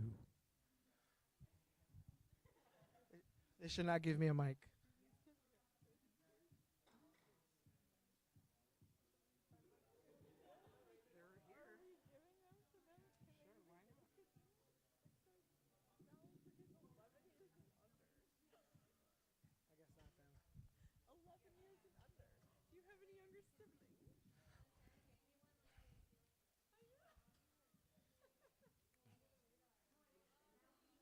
All right, everyone, we're going to go ahead and start with the awards. We're going to start with the awards, everyone. So, first and foremost, thank you to both Desert Hot Springs and Palm Springs High School for meeting throughout the season. Oh, thank you. You guys, I went to both you guys' practices every week or every other week, and you guys are amazing. You guys are all at different stages, hearing jokes, hearing the lows, the highs. So it's been awesome all season as soon as we started. Also to the new game, because I was pushing the new game, and I know you guys are asking me Lego questions, and I kept saying, yeah, we do this, but we have this other game. I kept pushing it, like I'm making money from it or something. I kept pushing it. So thank you, everybody. I really appreciate you guys. So for the thousands of people watching, we have our two teams. In second place is Desert Hot Springs High School. Come on up, Desert Hot Springs High School. By the way, we have one student, Alexis. We have one of our students that just joined last week. Our freshman, Alexis, just joined last week. So he did very good. And Jesse as well has consistently been in the club. And to our coaches, thank you very much. Thank you very much. Round of applause, Desert Hot Springs High School. And we hope that Desert Hot Springs now continually every year will have a squad getting bigger and bigger and bigger. So it just adds to it, which is awesome.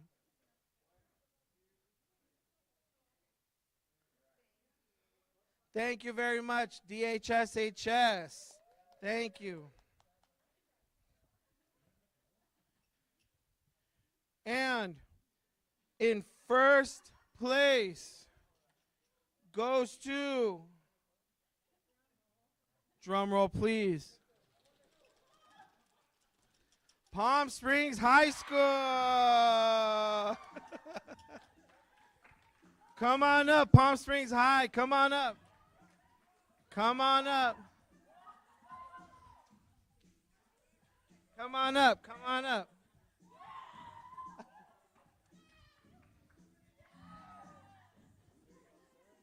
Come on up. Congratulations, everyone. You all did a great job. Stand here for a photo. We have May that's going to take a picture. Hopefully be on the website.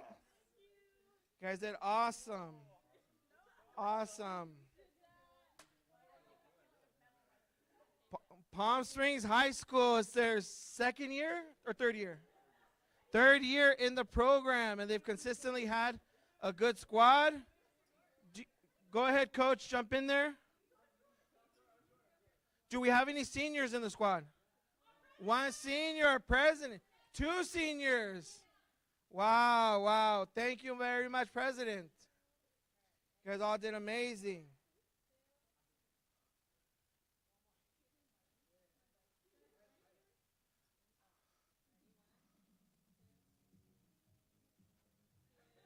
Thank you very much. Awesome. Yeah, as coach. Yeah. I hope you can get this timing right. Otherwise, I am a master at Photoshop.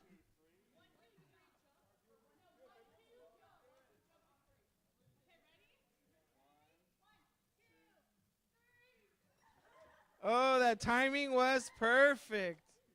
All right, everyone. Well, thank Thank you again, everyone, for participating and being involved. You are appreciated. And to everyone, thank you, Zoe. And to everyone watching at home, to our thousands of viewers, thank you again for tuning in. We have Mr. Luna with his dances. And until next season, we will see you later. Goodbye, everyone.